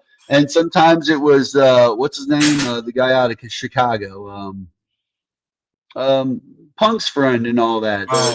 Scotty, Scott, you know who I'm talking about. Cole or whatever his name is. You know, the funny guy. Right. He's really funny. The hilarious guy. He was a WWE wrestler for a while. I can't remember his name off the top. Like, God dang it, that's gonna kill me right there. And it's I'm right. I got it on the tip of my tongue. I know who it is. What were we talking about again? I'm so sorry. I got lost on that. You were talking about Kenny G. Kenny G, yeah. And so the NWA World Heavyweight title. And so, like, Cahagas, the guy that Brian was going to wrestle a couple of months before he was going to wrestle me, was wrestling to be the number one contender for the NWA World Heavyweight Championship. And it was legit belt that after that match that I interfered in that gave Cahagas the win, Cahagas would go on to become the NWA World Heavyweight Champion. Okay. And I'm not sure how many times he held that belt, but he is part of the lineage. And so that was a part of that storyline. That had a tangent to it a lot of people didn't know about. Oh, that angle was so over, Scott. I had heat in Kansas City with workers I had never even met, bro. Wow. I hadn't even met these people. These were friends of Kenny's that he had been friends with for a long time, and they were coming out of KC. And the night I showed up, I was surrounded. Jeez. Oh, they had beef with me. We got to talk to you, dude. Legitimate. Like, they thought I was really trying to hurt Kenny. Wow. Like, legit trying. Because Kenny,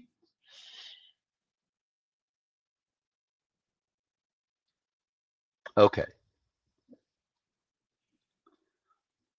I will not say that Kenny worked the boys. Kenny did not work the boys. He would never do that. I will say this. Kenny probably just loose lips sink ships better than anything else is what he did. And by doing that, it allowed whatever was happening to kind of come off as what's going on, you know, and he's not really giving them a lot. So it was like, but we wanted to blur that line. That was me and Kenny discussed it. Mark, okay, God rest his soul. I love you, Kenny. God rest his soul, honestly. And by the way, his daughter, Santana G from the WWE, a phenomenal, Santana Garrett, a phenomenal talent in her own right. So it's been a long time since I've seen Santana or talked to her, so I hope she's doing really well. But, you know, you got to remember, this is when Santana's just trying to get into the business, and her dad doesn't know what's going to happen, and she don't know what's going to happen, and she's just, you know, living in Florida, and maybe something will happen. Maybe so. This is life at that time for everybody. Everybody's just kind of doing their thing. Right. And me and Kenny had this idea that we really wanted to blur those lines so badly. And we wanted to see, and he looked me in the face and he goes, Mark, you understand when we blur these lines, this is going to create some chaos and people are going to be angry with you potentially, things that you're going to say and do. And I go, understood. And he goes, are you willing to deal with the blowback? And I said, 100%. I said, if you got my back, when I need it, I will deal with the blowback. Nice. Okay. And he did. Wow. They surrounded me there, and he walked right into the middle of that circle. He said, no, you guys come with me. I need to talk to you right now. And he took them off and had that conversation with them, and they didn't want to talk to me. They didn't want to talk to him after it. Right. Oh, yeah. Oh, I went to Gorilla. I talked to Kenny. He was sitting there. Oh, yeah, they ain't saying much to me tonight. Oh. Yeah, I had to let him in now. And I'm like, I understand. It was necessary at this point. Like, we got to keep things smooth on our end. You know what I'm saying? Like Right. we can't have people just running in and like, nope, that's it, game time. Like, and then all of a sudden I'm in the hospital in a coma, and Right. Kenny's sitting there going, I'm sorry, I'm so sorry. Like that, it's not worth it. Like, at a certain point, but worked out great. It worked out great. And those guys to this day, I give them credit. They took it like the men that they were on the situation. I appreciated that they understood. I apologized, in my own ways on that night, and guys got our own ways of doing our thing. Right. But yeah, Okay. that's a memorable thing that happened with the radio station. Kenny G was involved in. He interrupted my show multiple times and would slap my co-hosts around and things like that. Oh yeah. Plus, we were doing that whole angle at the time with it, so it was like all of that all mixed together. It was great. That sounds like a fun time. So, what's the most single valuable piece of advice you could give an independent wrestler trying to stand out? Oh.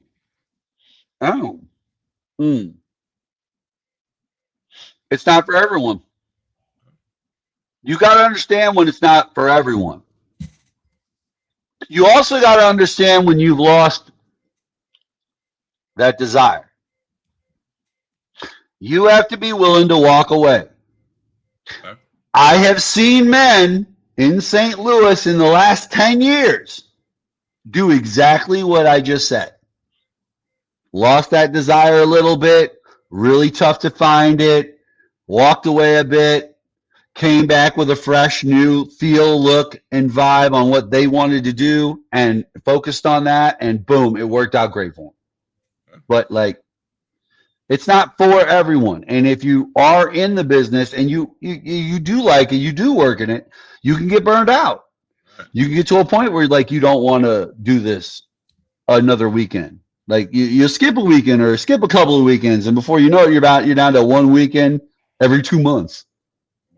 Because bumping in the ring. You got to fly through the air. You got to take that Russian whip. Like you got to do all that stuff. Like you have to do it, or it just doesn't make sense. Right.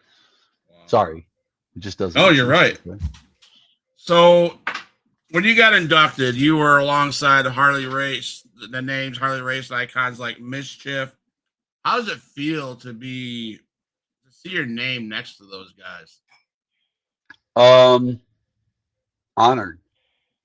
People like Mischief, who changed the business for female wrestlers behind the scenes, as well as with all of her accomplishments in front of the scene. Do you see what I'm saying? Like people that are dual edged with their sword, and they can do things behind the scenes and in front of the scenes that really help out a lot of people.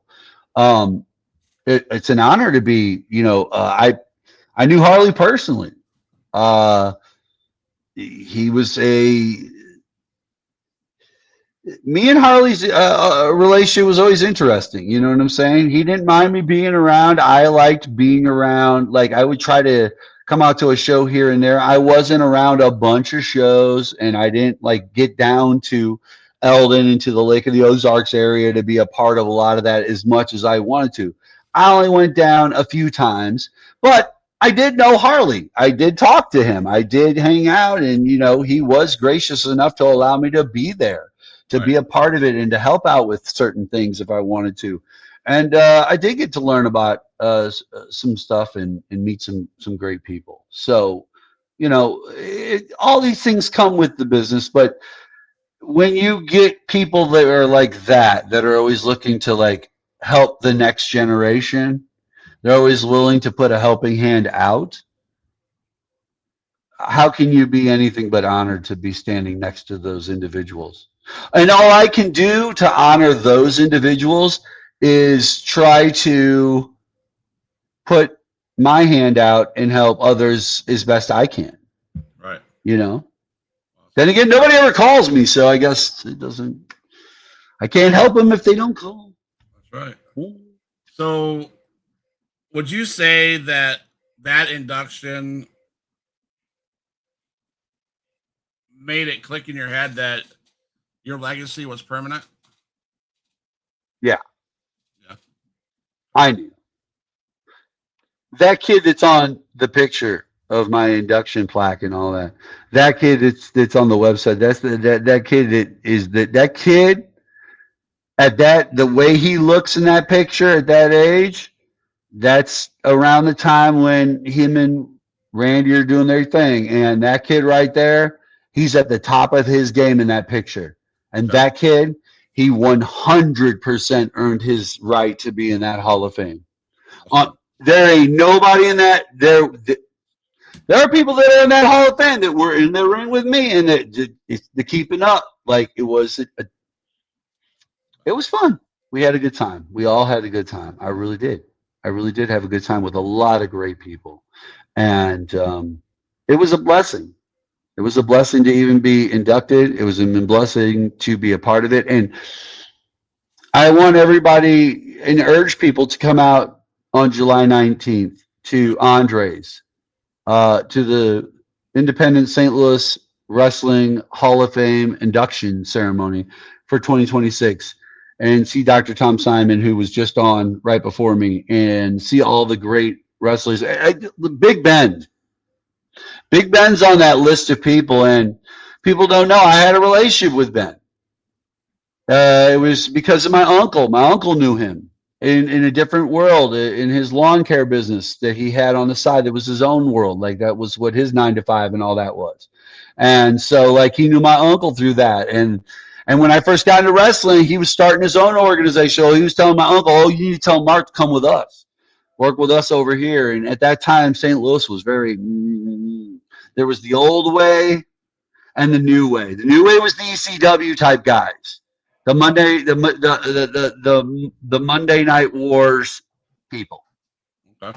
And by the way, that would be me and Randy coming up in that same mix around 97, 98 in the training center, in the training ring and all that.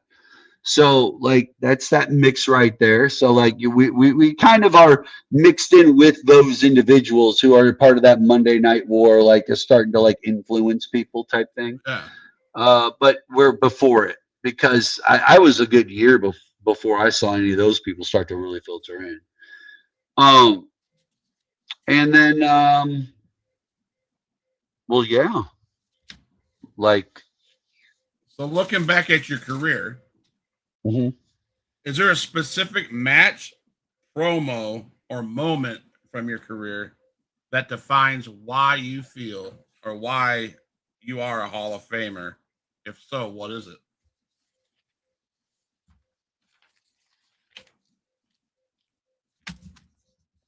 You know what? I think some people, Scott, would you agree that I'm a broadcaster yourself? I'd say so, yes. That's fair, right? Okay. Yep. So could I do probably the play-by-play and commentary for a wrestling show? Absolutely. Okay. All right, cool. So I got that covered. I can get in the ring and I can take the RKO and give it just like Randy can. Got that covered. Right. Okay. So performance side's covered. Could I sell the hot dogs? Sure I could if I need to. Got that covered. Okay. But in the business of wrestling, there's all kinds of things. I've been a manager. Managed Kerry Morton. My last stint I did with Midwest Wrestling Coalition. I was Kerry Morton's manager. And of the Southern Six with NWA. So, like, we had a good time. But I'm just saying I was a manager. Got that covered. So it seems like I heard Dr. Tom talk about breaking rings down. Man, I broke 1,000 rings down. I'm not worried about that. Paid all them dues. Got that covered. Do you see? Kind of a man of every ilk when it comes to the business of professional wrestling. And at Wrestling Over Everything, WOE, I worked with the landlord, the first black promoter that owned a major company in St. Louis. Right. I handled the back. I was development, Dynamo Pro. I was the director of operations. There I am. I'm Laurinaitis. Got that covered. Yep. I got it all covered. I think that's the thing. Like, there's every position that needed to be played with. I covered it in some form or fashion, and I did it well. And I think that's the thing that overall explains who I am. Shout out to my girl over there, Extreme Kimchi. There you go. Thank you for shopping on the show, guys. Nikki, I appreciate it. Thank you so much. So you were in a ring with Gary Jackson, Ron Powers, Keith Smith, all from the region. How did working with those guys, those veterans, sharpen your style? Oh, Gary and Keith are fantastic to work with. Listen, Gary is amazing at helping set up a match. He is one of the best at just sitting there and working out ideas and making it good, but making it simple, making it work for him and making it work for you. Like I love that about Gary Jackson. Guys like Keith Smith. I can't speak enough about how much I respect Keith, and I appreciate the opportunities that he gave me in the business, as well as just our relationship over the years. Like, Keith's an old school warrior. He is from that world, and he does not take any guff off of anyone. He don't care how big you are, and he'll prove it to you. He'll prove it to you the way he puts you down, if he needs to put you down, and he can. And see, that's the thing. A lot of us were kind of like, we were trained by this rougher edge group, like me and Orton. Like, we were that last group of like trained by the old ways guys. Everything after us would start to go down the world of the lucha libre, start to go down the more CM Punk and Darby Allin, and start to go down those roads where the Daniel Bryans of the world would start to stand out a little bit more, a little bit faster pace. That world is going to start to like just be what it is. Not that we couldn't keep up a play. We could. It's just that's where the next generation kind of was headed. You know what I'm saying? Right. We were kind of that last of the old ways kind of guys, trained the old ways, taught the old ways. Omerta, right? Is that what they say in the mob? Omerta. Yeah. So Miss Nikki comes back and says, Gary trained me to have a 4-minute match without breaking a hold, fundamental kiss, dress for the job you want. There you go. Without breaking a hold. Good evening to Jimmy Harris, who we also want to thank for putting together the July 19th situation for the induction in the Hall of Fame at Andres. I hope everybody gets a chance to come out. By the way, there is a website.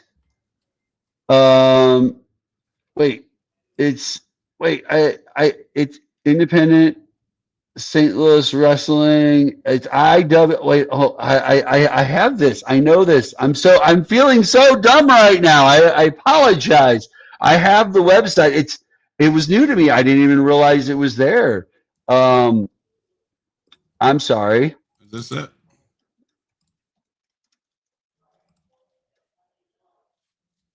Yep. Here we go. It's istlwhof.com. Yep. That's what it is. There it is. istlwhof.com. Independent St. Louis Wrestling Hall of Fame. There you go. That's what it means. And that's got all your information you need there, tickets you can buy there. But check out that website. That's a quick place to go and get tickets and all the information you need. Plus, it's got all the old induction classes and who's been put in before and all of that. So it's a great website to check out and learn a little bit about St. Louis professional wrestling history. So near the end of my show, I love doing quick one-word answers. Okay. Then I'm going to finish with giving you the mic and letting you drop the mic on whatever you want to tell us. The show. Chop or clothesline? Chop. Which one hurts most? Which one hurts most to wake up in the morning? Does it hurt most? Clothesline hurts worse. Okay. To wake up. Listen, when somebody hits you with a solid clothesline, whiplash is almost inevitable. Okay. It's almost inevitable. So you're gonna feel it in the neck. I The have to ask chop, this. yeah, you can. The chop, but everybody chops different, so it just depends on who chopped you. I have to ask this because I work with kids that leave toys everywhere. One of the Yeah. toys they leave is Legos. So would you rather get a chair shot or step on Legos? Okay, this is gonna be weird. So I can't feel my feet. Ladies and Okay. gentlemen, from professional wrestling, I developed neuropathy. It killed all the nerves in the bottom of my feet, so can't feel them. My wife is still waiting for us to come across, and she hopes if we take this trip to Hawaii, we come across the ability to walk over coals for some prize. She thinks there's going to be some prize for me to walk over coals, and I'll be able to do it easily. It won't be easy. Eventually, I'll get sepsis in the hospital, but still, I'll do it the day of, and I will pull it off because I won't feel it. Right. I'll just get sick down the road. And so, yeah. So my wife, so Legos. I'm going to go with the answer Legos. You probably weren't expecting that, and there you go. There I go. Walking through the curtain for a main event match, and you hitting the on air light for the high stakes political broadcast. What would you rather do? Walk through that curtain, or would you rather hit the on light for political broadcast? Pro wrestling is fun. Politics is personal. It's just more personal. It affects your life deeper. I'm sure you, as a person dealing with foster kids, cuts that happen to government programs and things do affect those things. So you end up paying attention to that. Down there, Ron DeSantis going crazy all over Florida. That's a nuts job, right? And Mar-a-Lago stuck right. That's just, oh my goodness. Gee, what is Florida doing to this country? Listen, our country runs like Florida now. Like, you remember Florida Man? We used to talk about Florida Man. That's Trump. Florida Man is running the country now, and look at how your gas price and all. Ladies and gentlemen, we just stepped on it. There it is. Florida Man. You were trying to figure out what Trump. That's Florida Man. He lives in Florida. Mar-a-Lago's in Florida. Ron DeSantis. All of their ideas come from the world of Florida. That's where Pam Bondi's from. All of it. All Florida. Mar-a-Lago. Yep. Florida Man. That's how we had UFC 250 in the White House. So. There it is. Dude, I watched it. I'm not going to sit there and say it wasn't. Okay, let's talk about this for a second. There are a lot of people that are like giving liberals crap and this, that, and the other. If you watch the UFC thing, I watched it. Didn't have a problem with it. I didn't feel that it had to be at the White House. I could have taken it or leave it. It didn't matter to me one way or the other. And it wasn't something like, if you gave me the option, maybe I probably want to put it at the White House where they put it. Right. But my problem I had with it, only problem I had with it, location and time. Yeah. The location of time was an issue for me. Right. Because I feel like you have the weekend of 4th of July that's right there. You got Friday, Saturday, and Sunday, right? So it's the 3rd, the 4th, or the 5th. Right. We know that if there's a carnival going on, they're going to shoot off fireworks on at least Friday and Saturday night, and the carnival's still going to be going on Sunday. So my point being, it's like, we could do this. Right. It's possible. Possible. Yeah. Who is the one local worker you could never beat on their microphone? On the microphone? Yeah, promo type. Who had it? Who was killer on the microphone? You know, that's kind of a loaded question. There's a lot of guys that are good on the microphone in St. Louis. I'm trying to think if there's somebody that outshines me in that regard.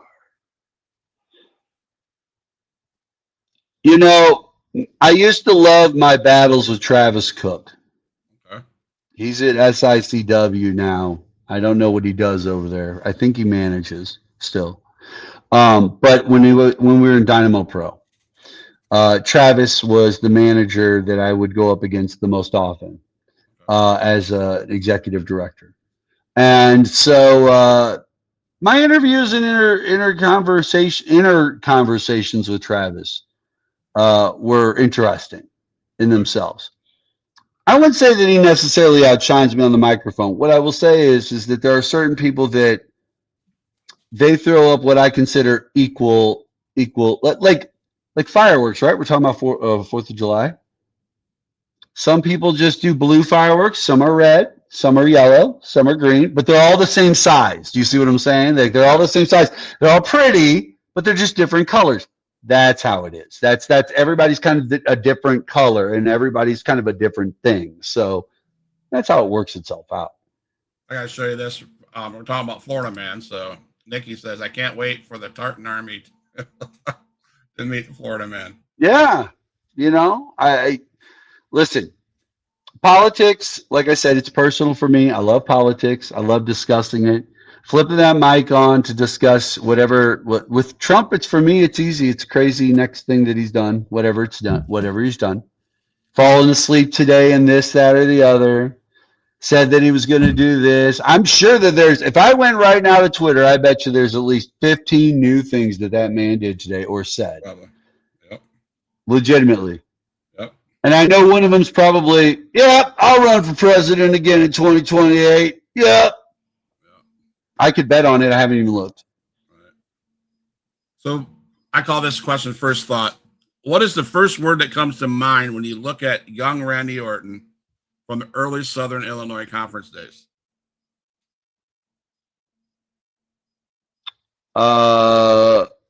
Say that again. What?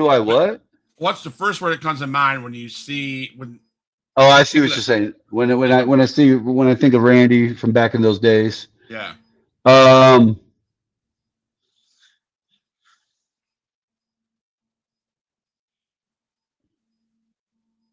Is mean. I'm going to say mean. And he can deal with it. Honestly, look, I'm looking right in the camera right now. I'm looking right at it. Here you go, Randy. If you're watching this, there you go. You're mean. I wanted to change the radio on that Delta 88 multiple times.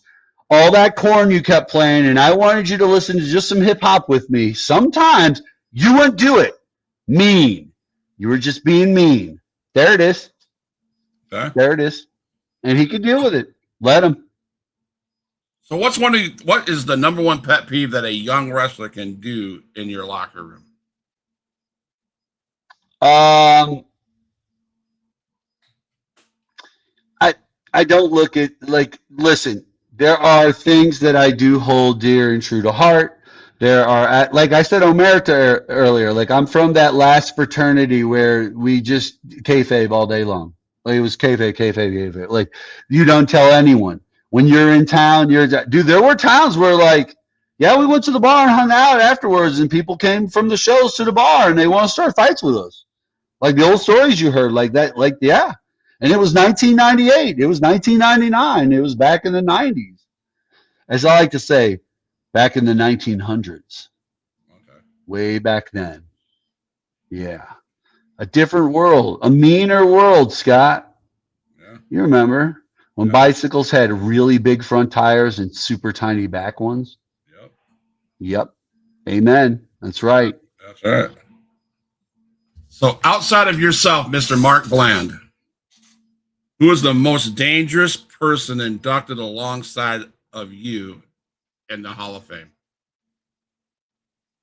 Most dangerous? Yeah. Oh my goodness. I mean, hold on. Let me see these classes.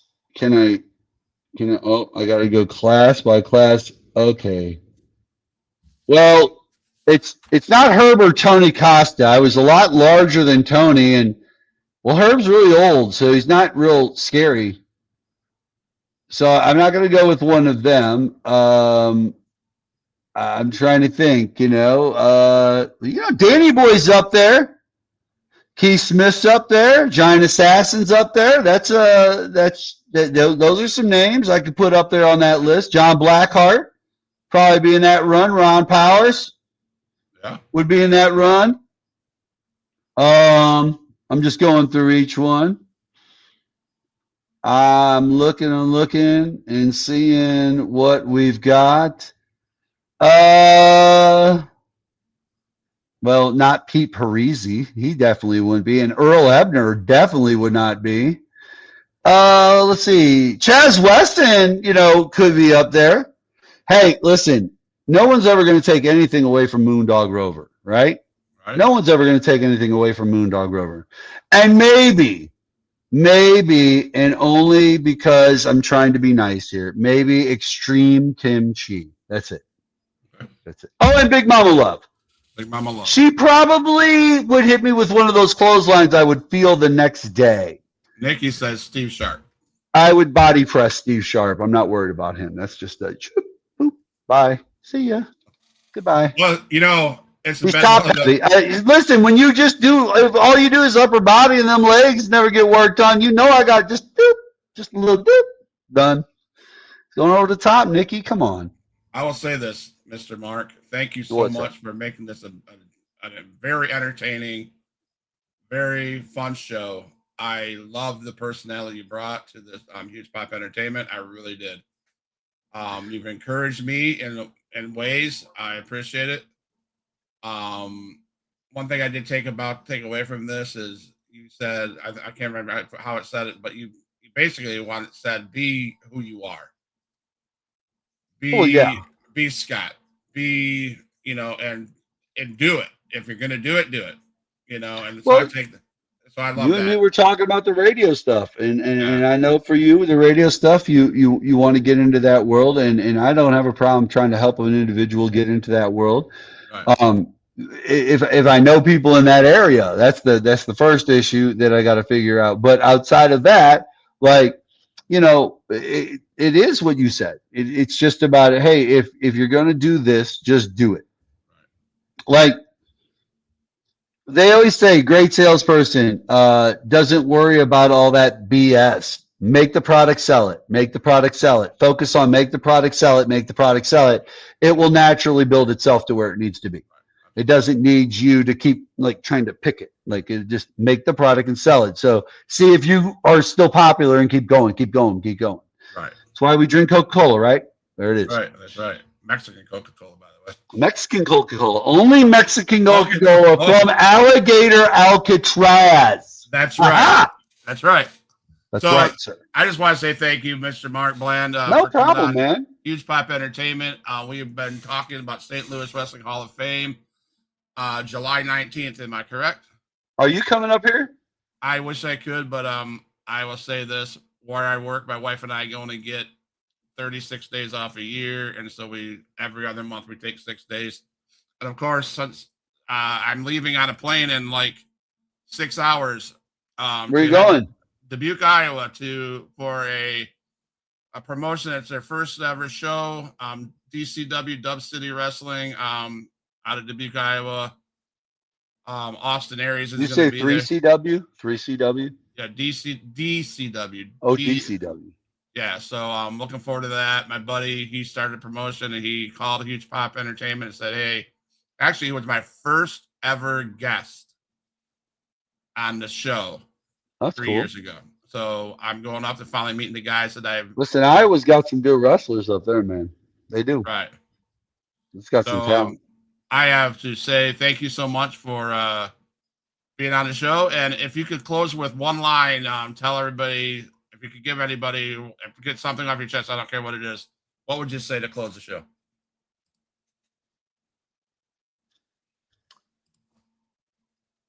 We're waiting you out, Trump. There you go. So thank you again, everybody. Pretty much what it's coming down to, homie. We're waiting you out, bro.